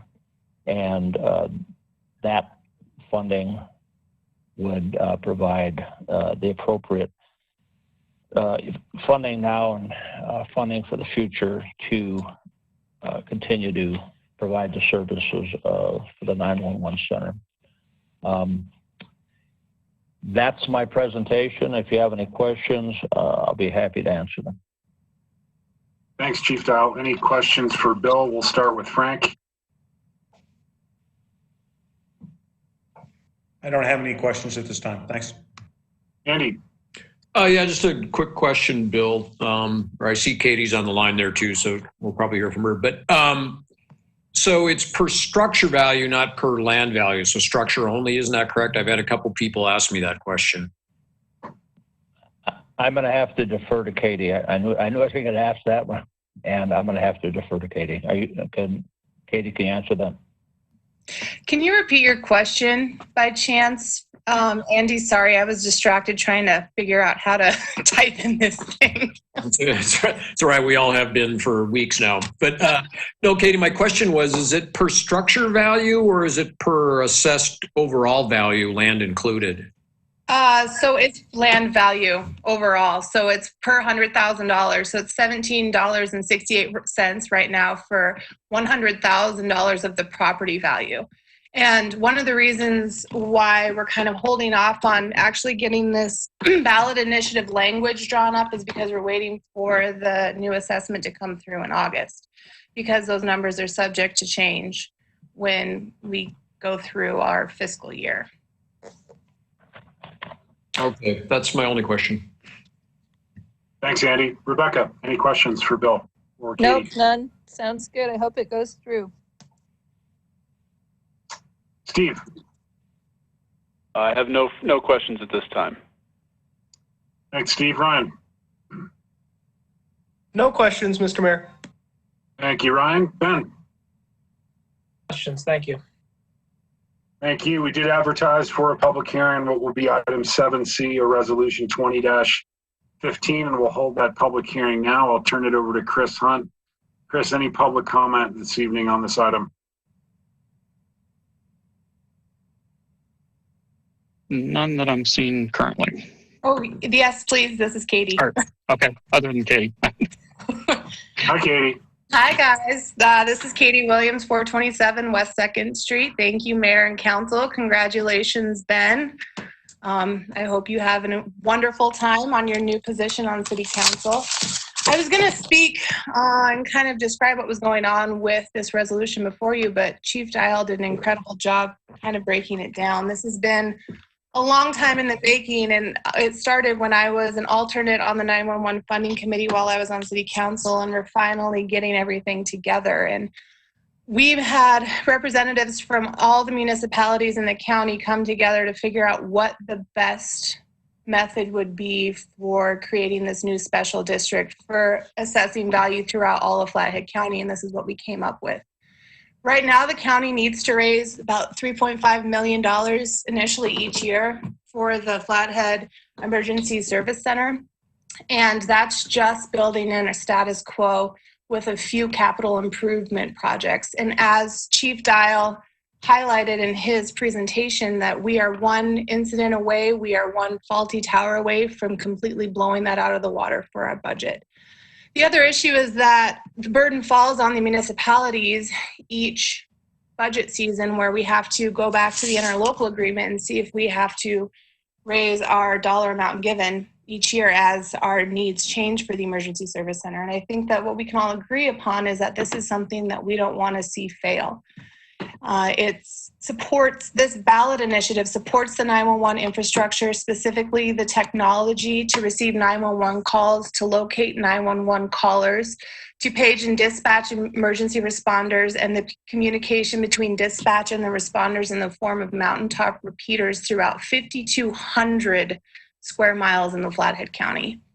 We go back and forth with federal funding, with state government funding, and as we all know, that depending on the legislative session, that money waxes and wanes. And so what we're trying to do is find a long-term sustainable funding mechanism for the valley to ensure that we can provide the best emergency service possible, and that the public safety sector is top-notch in this valley that continues to grow.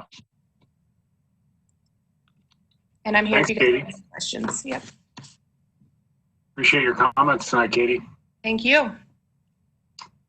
Chris, any further comments, or Michelle for that matter? Do you get any written comments today? I've not received any. Okay.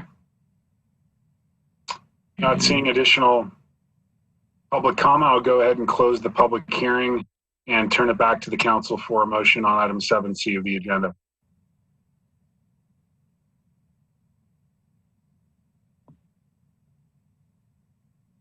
Mr. Mayor, I make a motion to approve resolution 20-15, a resolution expressing support for the Flathead County Board of Commissioners to refer to the Flathead Communications Center Special District to a vote pursuant to the terms of Title 7, Chapter 11, Part 11, Part 10, MCA 2019. Is there a second? I'll second. Seconded by Councillor Hennon. Frank, would you like to speak to your motion? We need to get this thing fixed. It's been a travesty for a number of years on both the impacts it has on the city residents of Whitefish who pay twice, as well as the fact that what we're doing now is not adequately funding that center. We just need to get it fixed. And if this is something we can get the commissioners to move forward with and get approved wholeheartedly, I think we need to get it done. Well stated. Further comments from the council? Katie, before you sign off, I need to put a plug in unrelated to this agenda topic with Ben's appointment. I believe there may be a vacancy on the Whitefish Housing Authority Board, and boy, I think we'd all love to see you apply for that position, given the hard work you did as a city councilor here in Whitefish on our affordable housing program. So I'm just going to plant that seed for you to think about. Thank you. I spoke with Dana about it last week, actually, so you will probably be seeing a letter from me in a very short period of time. Thanks, Katie. Setting my interest. Yep. Thank you. That's great. With that said, Michelle, roll call, please. Councillor Quinnell, In favor? Councillor Sweeney, In favor? Councillor Davis, Favor. Councillor Hennon, Aye. Councillor Fury, In favor? Councillor Norton. Aye. Thank you. And that's unanimous. Thanks very much, Chief Dial and Dana. And we'll move to item 8 of our agenda. You have Dana's written report and close with the packet. Any questions for Dana on her manager's report? One question, Mayor, for Dana. It's Sure. Rebecca. I saw an article that said that when places have been closed for a long time because of COVID-19, that they had to flush systems because the Legionnaire's disease was becoming an issue. So I just wondered, are they doing a decontamination over there? They probably are, right? I'm sorry, I guess I haven't looked into that. Where are you talking about? The wave? At the wave. You know, I for the pools, I believe that's what you'd be referencing. You know, I don't know that they're opening their pools right away, but they are taking every precaution and have been working with 2 local doctors to make sure that we're following all the protocols. So I'm sure they're on top of it. Thank you, Dana. Okay, bye-bye. Thanks, Rebecca. Dana, anything additional to report on between May 13th and May 18th? Yeah, just a couple items. First, I would like to take a moment to welcome Ben to the City Council on behalf of staff. We're excited to be able to work with you in the upcoming years. So welcome. Today, you should have received the budget and CIP for FY21 proposed by myself. And many thanks goes out to Ben for all of his help, hard work, long hours, dedication to making sure that it was done on time. So thank you to our new finance director. Next, that brings up the point of next week. We do have our first budget work session. Usually you have a little bit more time to review the budget, but we thank you for that extension that you provided us. I will send out an invite, we will send out an invite for that meeting. It'll be Tuesday at 5:30 p.m. and we'll do it via WebEx. Directors will present their budgets to you. Public Works will be at the later date. And generally we have municipal court on the June date as well. So we should hear from everybody else as well. And then one other person that I'd like to recognize, Jay Behringer. He's our construction maintenance supervisor. He's been with us for over 40 years. He is retiring at the end of this month. On May 29th will be his last day. So he's been integral to the Public Works Department and we wish him well. And I hope that he has a great retirement, having put in so many years here with the city. So, and then I would like to take a second, if the council is okay, I'd like to turn it over to Maria for just a Parks and Rec update about what our approaches have been with our parks.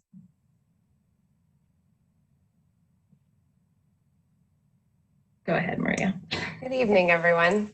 So at this point, we are continuing to operate under phase 1 of our reopening plan. This means that all bike and pedestrian paths are open, as well as most open space parks.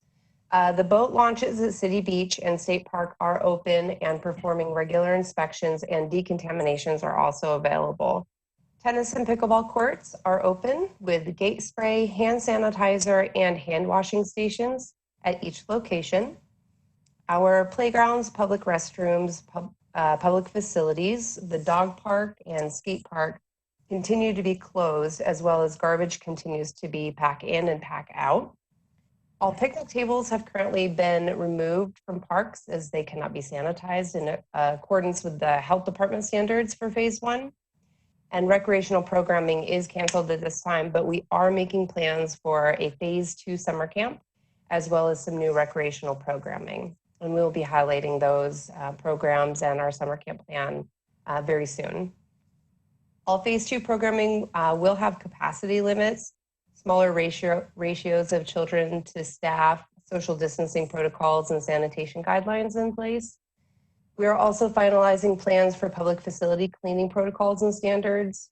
All plans are being made in coordination with the City County Health Department, as well as state and federal guidelines. Additionally, we continue to operate an ambassador program that serves to help educate the public on the various rules of each park and park amenity.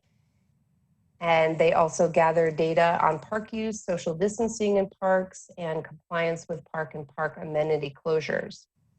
The Park Ambassador program to date has made 102 data entries from 25 different park and park amenity locations. And out of those 102 data entries, ambassadors witnessed park patrons not physical distancing 3 times, and in a closed facility 6 times. So 1 is the Optimus basketball court, 1 in the Baker Playground, 1 at the WAG Park, and 3 at the skate park. Ambassadors have been sanitizing garbage lid handles and refilling spray bottles and hand sanitizer as part of their rounds. Although I have received phone calls with concerns about patrons not physical distancing or gathering in any of our closed park areas, the data gathered from our ambassadors and with discussions with the police department, it reveals that the majority of citizens are physical distancing and obeying park rules. We've also been training additional ambassadors for the reopening of the WAG Park, which will happen in phase 2, as some WAG board members have volunteered their time to assist with this program. The past week, we've begun to field more phone calls questioning when the dog park and the skate park will open. However, most individuals we speak with are very understanding of the need to follow the complexity of the federal, state, and local guidelines and our phased reopening plan. And if you all have any questions about anything going on in our parks, please feel free to ask me. Thanks, Maria. Any questions for Maria?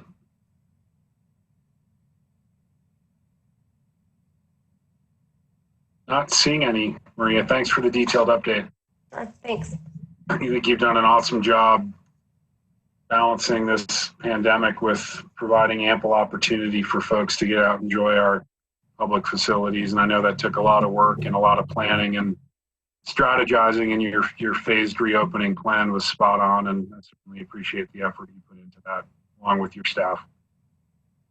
Thanks, I appreciate it, John. You bet. Dana, anything further? No, I think you eloquently, said everything great about Maria and her department, that they've done a fantastic job, have really taken a huge burden off of myself, that I can rely on a director like Maria is fantastic. But, as we had mentioned earlier, I just want to say we're prepared for our next PSA, and when that may be required, our crisis communications team has come up with a plan kind of moving forward when it will trigger. We will work on our messaging to make sure as changes move forward through the governor's office that we inform the public of our expectations and recommendations. So thank you. Great. Thanks, Dana. We'll move on to item 9. We have made all of our appointments to the volunteer boards and committees from our earlier work session. So we'll move on to item B. We have various appointments to make to boards, commissions, and committees.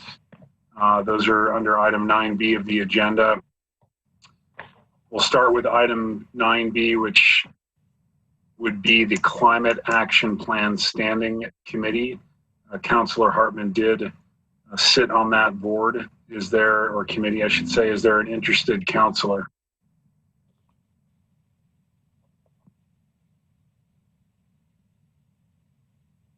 Anyone interested in sitting on the Climate Action Plan Standing Committee?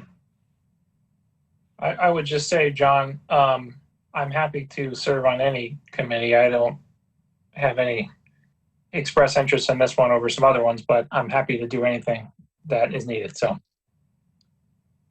Okay, I appreciate that, Ben. Certainly don't want to overload you. I know you're running a business and just had a child, and now you're a city councilor. But we would need to fill you in on a couple of these. So why don't we just bounce through the list, and why don't you pick the 1 or 2 that you'd feel most comfortable with? The second being, of course, the Strategic Housing Plan Steering Committee, since you're no longer, well, I believe you're already on that committee, correct, as a citizen at large? That's correct. I am on the committee, and I believe I would be considered a citizen at large. So it would have to be somebody else. Okay. Anyone interested in sitting on that committee? I'm currently. Could we, yeah, Just a point, would Ben still be allowed to sit on that committee as a citizen at large? Or would he just transition to the role of counselor and they replace him as citizen at large? That's a good point, Steve. I would rather see Ben serving in the capacity of a counselor than citizen at large, and perhaps we can advertise when that committee comes back online for that position. Good point. Are you okay with that, Ben? Yeah, I concur with that. Okay, it's my appointment. I'll go ahead and motion to approve Ben Davis, or nominate Ben Davis to sit on the Strategic Housing Plan Steering Committee as a counselor representative. And I just need a roll call, Michelle, for showing of hands, please. Councillor Quinnell, Councillor Sweeney, Good with it, good. Councillor Davis, Aye. Councillor Hennon, Aye. Councillor Fury, and Councillor Norton. Aye. Thank you. Thanks, Michelle. We'll move on to the Legacy Land Advisory Committee and the Whitefish Trail Ops Committee. Steve Cornell is currently serving on the Legacy Lands Committee. Andy's his alternate, and Melissa's actually sat on both subcommittees. Is there anyone interested in fulfilling both of those roles and responsibilities? I could take the subcommittees as long as I'm the alternate. So I really don't think they're major time sucks. yeah. I think they meet, and Maria, you certainly chime in, but I think they're basically a quarterly meeting. Yes, the LLAC's quarterly meetings. Okay, so you'd be okay with LLAC and Trail Ops, Andy? Yeah. Okay, great. And so we'll just need a motion from the City Council to that effect. These are your appointments. So Mr. moved. Mayor, I move to approve Andy for both of those committees. Is there a second? I think I heard Steve. I second, yeah. Seconded by Councillor Quinnell. Roll call, please. Michelle? Councillor Quinnell, Aye. Councillor Sweeney, Aye. Councillor Davis, Aye. Councillor Hennon, Aye.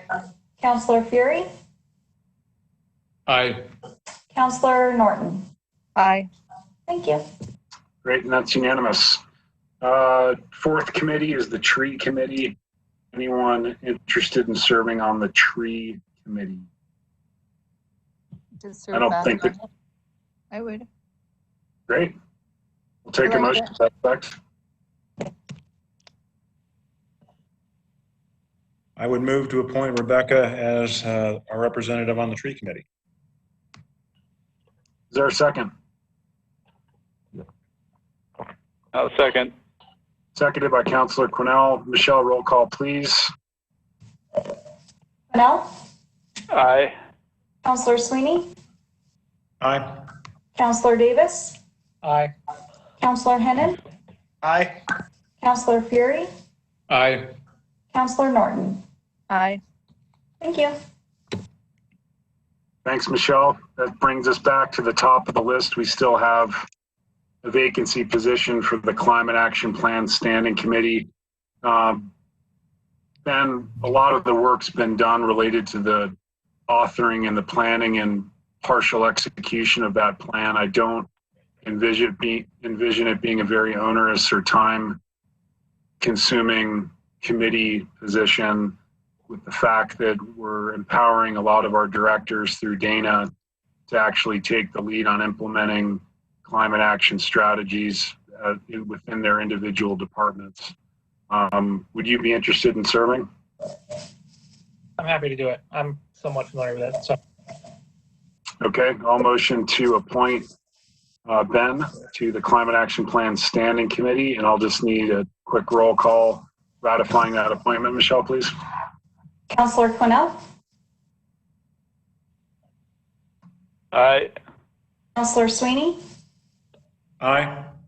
Councillor Davis, Councillor Hennon, Aye. Councillor Fury, In favor. Councillor Norton. Aye. Thanks, Michelle. That's unanimous as well. So one thing, Mr. Mayor, if I can mention also, now that Ben is a council member, he is no longer able to serve on the Whitefish Housing Authority. So we will be advertising for that position along with many others. That's great, Michelle. And I had on my notes here also for citizen at large for the housing. Yep, great. Yeah. Well, and for the Board of Adjustments, he would not be able to serve on the Board of Adjustments also. Okay. So we will be doing another advertising round here this week. So maybe by the first meeting in June, we'll have some more appointments that we'll be able to make. Great. Related to that, Ben, what are your thoughts on remaining on the chamber board?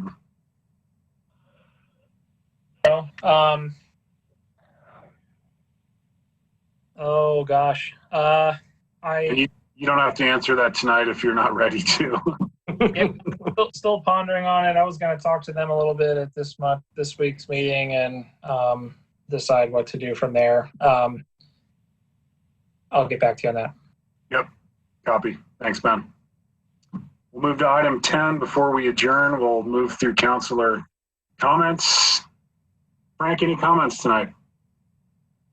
Yes, Mr. Mayor, I've got a couple items here that I'd like to make some inquiry about. Maybe Angie or Bill could chime in on at least one of them. There has been some, at least noted, camping at some of our trailheads. I think we're going to see more of that kind of activity as we move into the summer, and with the popularity of some of the smaller RV facility vans and things that you see today. Do we have the ability to prevent that or bar those kinds of uses of our parking facilities at the trailheads? I can just see the mess that would be created, for example, at Lion Mountain. I mean, it's like a disaster. And the same thing goes even for going out towards Beaver Lake. I mean, those would be really tough. Do we have any options here? I know the camping is prohibited, but I'll turn to Maria in terms of what our options are for enforcement.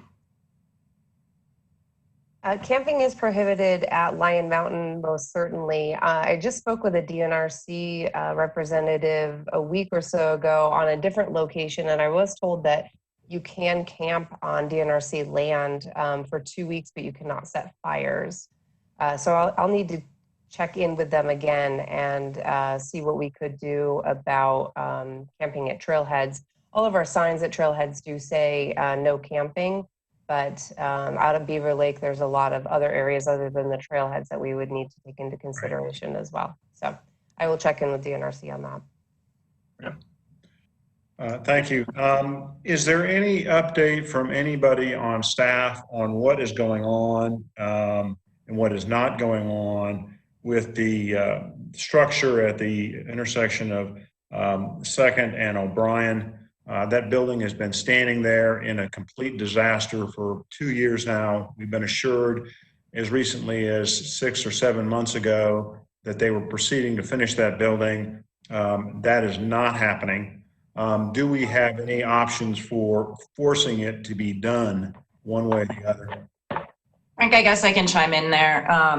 That building has actually been, because of this sinkage and litigation among the various parties, including the county with respect to the community center, it's been tied up in litigation for 2 years.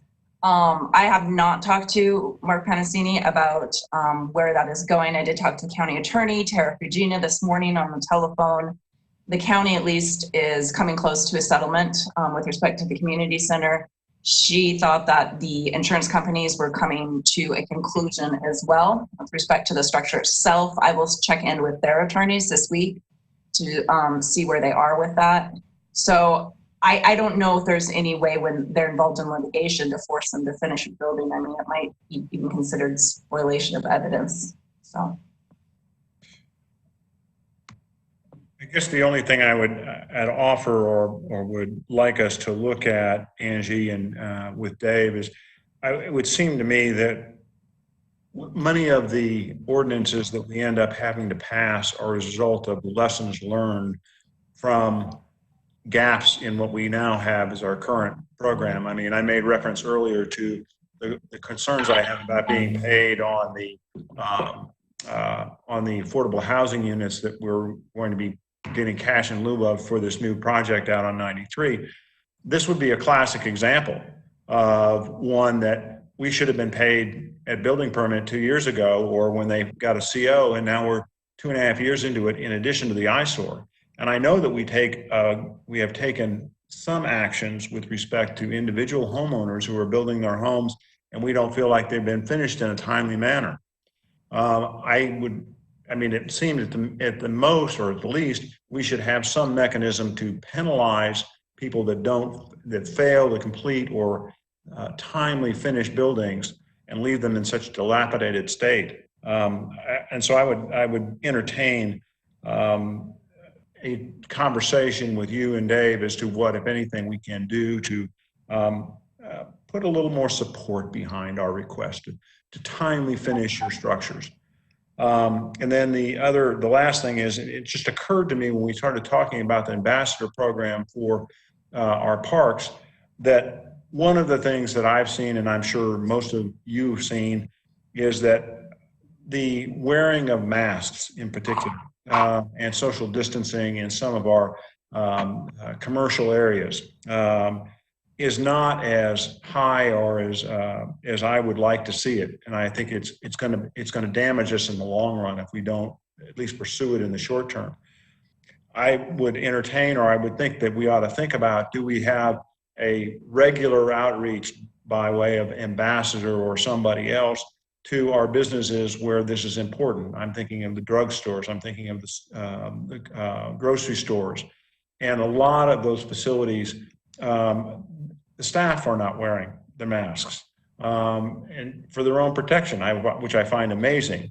But it would seem to me that some kind of outreach to them on a regular basis might be helpful. I mean, I can't force them to do it, but it would seem to me that we ought to be able to follow up with them and say, no, this is really important. It's really important to us. All right, that's just some thoughts I had for the week. Thanks, Frank. Andy, parting words this evening. Welcome, Ben. Glad to have you on board, and hopefully it'll be a great experience for you. There'll be times when it won't be. I can guarantee you that. So there you go. Craig, just a quick question, or actually a note, just to kind of keep an eye on it. I see that they're hauling all of those piles of dirt out of the pit, the quarry on Wisconsin, which they're hauling down Labrie. They're driving over the sidewalk to the boulevard and down into the field and dumping all of that. I don't know if you've seen that. So I know the boulevard has been destroyed, and I'm guessing that the sidewalk will probably be destroyed also in the process. So we might want to have somebody just run out there and check that and let them know that they're responsible to fix that when they're done. So yeah, I'll make a note of it. Thanks. And I'm also assuming too that with all of that fresh material going in there, that it's probably going to end up being a noxious weed field at some point, and that they will also be responsible for taking care of the weeds there. But they're kind of dumping on the north side of the old street property, basically straight behind where the trailer court used to be. They're just extending that hill out to the west is what they're doing. So it's a sizable amount of material. They hauled all day till like 10 o'clock at night a couple days ago. Anyway. Okay, thank you. And that's it. Thanks, Andy. Rebecca. I just would like to mention that I'm still working on possibly doing a Mass Scarcity program. I've been just getting samples, and I don't know if anybody else has an interest in it, but some other cities across the nation have provided very low cost masks to people, and they've put them in different businesses, and it might normalize the use of them, because it is a brand new skill for all of us. Most people, other than ski masks, we're just not used to putting things over our faces. But it does, it doesn't protect you, but it protects everybody else in the community by keeping your air pocket close to your face. So if you're sick and you don't know it, it helps keep other people well. And other than that, I think I'm glad that we're progressing forward out of the lockdown, but I agree. I think we could do better with distancing and also with mask use in the community. All right, thank you. Thanks, Rebecca. Steve. Yeah, just a couple quick things. Just a couple feel goods. During our interviews tonight, we heard a lot about the word. We heard the word community a lot, and that made me feel pretty good. Because it's been a tough couple months for all of us. I'm sure, and I think one of the reasons why we have so many people saying they want to keep the parks closed, they want us to open slowly and be careful, is that we do have a very strong community here that people feel that they are part of. And it also just gave me a good feeling to sit there and listen to these volunteers talk about how many years they've been helping the city out, and it just made me really reflect on how much we rely on those people to give us good information and to keep the wheels of our government turning. So I think that's just important to recognize those things. And that's all I have tonight. Thanks, Steve, very much. Ryan. No comment from me this evening. Thanks, Ryan. And Ben. Just wanted to say thanks again, everybody, for all the kind words. I'm happy to be here, and I feel very welcome, and that means a lot. So I appreciate it. Thank you. Thanks, Ben. Again, welcome aboard. I had a couple things, Frank, with regards to your comment with the tree in the river. I was contacted by, I was included in an email string, maybe you were on that, from John Phelps, and I discussed that with Maria and Angie and Dana, and I agreed with them that the city doesn't have jurisdiction over the bed or banks of the Whitefish River. It's either the DNRC or Fish, Wildlife, and Parks, and they were unwilling to assist in the removal of that tree. When John requested the city, prepare and submit an SPA 124 form to the Fish, Wildlife, and Parks, that's really something that needs to come from the private landowner from where that tree fell, not the city, and that's in the form of a 310 permit to the conservation district, not a 124. I think for the city to get into the business of clearing wood and fallen trees into the river, unless it creates an absolute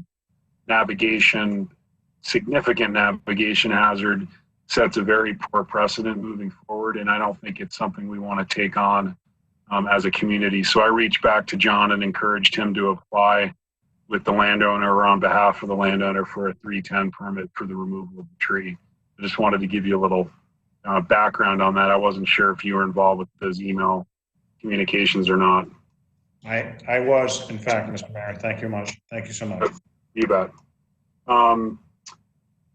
Secondly, tonight's 93 West approval, when I was reviewing the packet this past week, made me start thinking again about our short-term rental perceived problem, meaning we have too many of them. And we had discussed, Dave Taylor, at one point that one option we have as a community is to actually set a threshold or a cap by zoning district in terms of the number of business licenses that can be approved to operate a VRBO or short-term rental at any one time. And essentially, as that cap or threshold is reached, you essentially don't permit any new VRBOs or short-term rentals. And it's something I'm very much interested in pursuing, because I only think we're going to see more and more of these. And unfortunately, from my perspective, we have too many areas in this town that are inappropriately zoned for weekly, nightly rentals. And this would be one way to control those neighborhood impacts that are resulting from the encroachment of these types of lodging facilities into our residential neighborhood. So if the council is still interested, I know you were months ago, I'd like to see some options presented to us in a staff report at a future meeting sooner than later, Dave, that, and I think Angela would obviously need to work with you on this, that gives us some tools, so to speak, to help address this issue. One of which, of course, being setting those thresholds or caps by zoning. And if you have any comments, Dave or Angie, on this tonight, I'd certainly entertain those comments.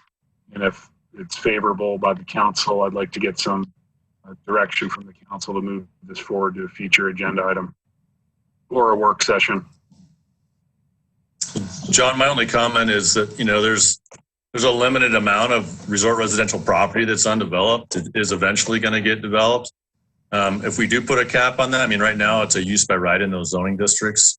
So we might effectively be sort of changing that or limiting what people can do there. So we'll have to look into what we can or can't do in that regard. But we're just in a different situation than in some of the other communities that either allow them by a conditional use permit in any zone.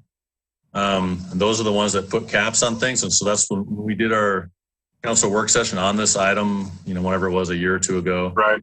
We talked about that just because we do allow it as a use by right in certain zones and not in other zones, that we're in a little different situation that makes it a little more difficult for us to sort of set a cap on it. I mean, we can definitely look into that, what we can or can't do, but it's a little trickier in our situation just from the research we did before on it, because it's a use by right in some zones and not in others, where the communities that do cap it are ones, like Kalispell, for instance, where they allow it anywhere, but they have a certain number of conditional use permits where they're doing it. So, but it's, allowed anywhere within their residential zoning districts. So anyway, but we can certainly, Angie and I can talk about, I don't know if she has any comments as well, but we could, glad to have, set up another work session and discuss it again in the future. Yeah, it's been, probably a year and a half to 2 years since we discussed this as a council. We have 4 new council members. The problem isn't going away, and perhaps setting that cap isn't an appropriate or tool for our community, but to have some options presented, I think would be very helpful. And I think you bring up a good point of moving short-term rentals from a use by right in these zoning districts that abut residential neighborhoods to a conditional use permit process. And I think the project this evening highlights the need for that. So if the council's interested in at least looking into this, I would very much like to see this at a future work session and direct Dave and Angie to look into this further. Mr. And I'll Member, start. I would certainly be in favor of that. Andy? Yeah, I'd be willing to take a look at it. Rebecca? Yes, thank you. Steve? Yeah. Yes, definitely.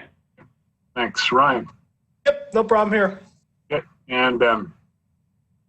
I'd be interested to talk about it. Thank you. Okay. My last point tonight or commentary is with the approval of Town Pump and the interest that has been expressed, or the inquiries that have been made of our planning department for the properties that occupy the west side of Highway 93 across from the 40 and 93 intersection, plus a recent voice message I received from T. Bauer regarding the southeast corner of Highway 93 and 40, of which I did not return yet, just for the record. There seems to be a need, in my opinion, to review the types of uses we are allowing by right as well as conditionally within the 93 South corridor. We recently moved automotive repair stations, which are gas stations, from permitted into the conditional use category. But when Frank and I authored our letter to the editor, regarding, well, if not the ability to direct and guide the growth, careful what you ask for, because here are some uses that could have been allowed use by right in this district that we might need to take a look at. And I don't have those uses off the top of my head. Dave, you're much more familiar with it than I am, but they caused me some concern, and I could see citizens reading that letter and those that were particularly disgruntled with that approval saying, well, if those other uses are use by right, why aren't you doing anything about it? And I think it kind of highlighted the need for us to look further into the uses on 93, what's allowed by right and what's allowed conditionally. And if it's okay with the council, Dave, not to put more on your plate, but this could be a pretty simple exercise. I mean, those uses that, those of us don't particularly want to see without some conditions placed on it by council are pretty evident when you look at the code. And if it's okay with the council, I'd like to just get a report back that we can evaluate and discuss at a future work session. And that can be held via WebEx, or for that matter, we could have it added as an agenda item if I have the concurrence of the council. John, I just have a question about that, because it seems like we'd either have to change the zoning down there, or we'd have to set up a special zoning district in order to limit the use by right, because I mean the stuff's already been zoned a certain way and it's been that way for a long time. So I mean, is that what you're kind of? Well, we're not talking about changing the zoning. It would still be WB2, but you're just moving types of uses from a permitted use category to a conditional use permit category. So the zoning. So that would. Okay, well then we'd be changing that for all WB2 across the whole district, across the whole city. Yes, okay. at least looking into it. And it's not down zoning. It's not changing the zoning. It's just moving uses between categories so that this council has more oversight on the types of developments we're inevitably going to see as the corridor continues to develop. And a lot of that is being addressed in our 93 South corridor study plan, with building and zoning standards, development standards, et cetera. But I think the next tier is certainly looking at the actual underlying zoning in those uses. Hey, John, do you think there's also a conversation about conditional uses that shouldn't be conditional uses? There may be. There may be. And we've pound pump, and it seems like there may be some things we could learn from that. That's right. I think there are lessons we can learn, and I don't want to kind of let that be forgotten, and then we're back in the same situation 6 months from now. So I'd at least like the opportunity to evaluate that, get Dave's opinion, Angie's opinion. I think we can pull in Hillary, who's working on the 93 South plan, to get her perspective as well.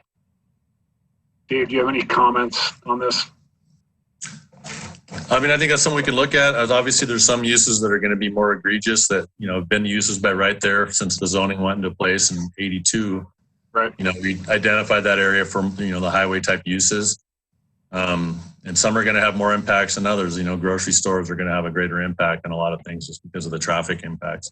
But that is, the area we designated as a use by right there, a long time ago. So certain things like that we can look at. I mean, I know we briefly discussed the uses when we were going through the Highway 93 South corridor plan.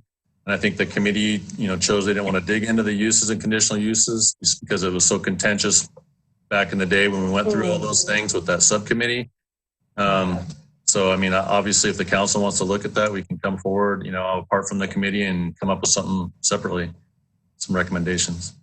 I think that would be good. I agree with you. I don't think it was a topic or an issue that steering committee wanted to dive into.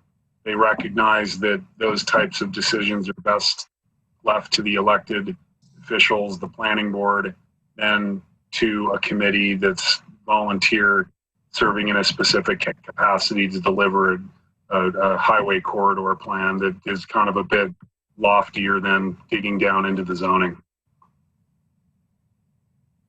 Sounds good. Okay. So I'll just, obviously I can't add an agenda item without concurrence from the council. Frank? Absolutely, I'm in. Okay. Andy? Yes. Thanks, Andy. Rebecca? Yes. Steve? I'm okay with it. Yeah. Ryan? Yes. And finally, Ben? Definitely, yes. All right. Well, I appreciate your consideration of that. I've spent about 10 minutes here, so I'm done. Is there anything further from council or staff this evening? John, I just wanted to make one comment in the budget since you were talking about short-term rentals, and we know that it's been kind of a hot topic with the COVID pandemic. What you're going to find out in there is that we are proposing, after talking with planning and building about enforcement, we know that's always an issue when it comes to short-term rental. short-term rentals. So we are proposing to increase our part-time customer service clerk at the front desk to full-time. And instead of using the really expensive software, going away with that. So we have savings from that. Going to AirDNA, which Rhonda shared with us. The amount of time that staff had to still work on with that STR helper software was pretty high. So it is a proposal for you to consider in the proposed budget, as we know that enforcement has been an issue, especially as buildings booming. Majors had to focus on building inspections. Typically, you know, going into hard economic times wouldn't be the best time to propose increases in positions, but knowing that she's already part-time here and that there would be savings from the software, knowing that it's a need that we could fill, an immediate need we could fill, I felt that it was appropriate to include in the budget. So just from the enforcement side, I wanted to give you guys an update on that. Great. Thanks, Dana. And just a reminder to the council that we're on for a budget meeting next Tuesday at 5:30, right? Yes. You'll get an invite later this week. Thanks, Dana. And thanks to everyone. Have a safe evening. And on that note, we are adjourned. Thanks very much.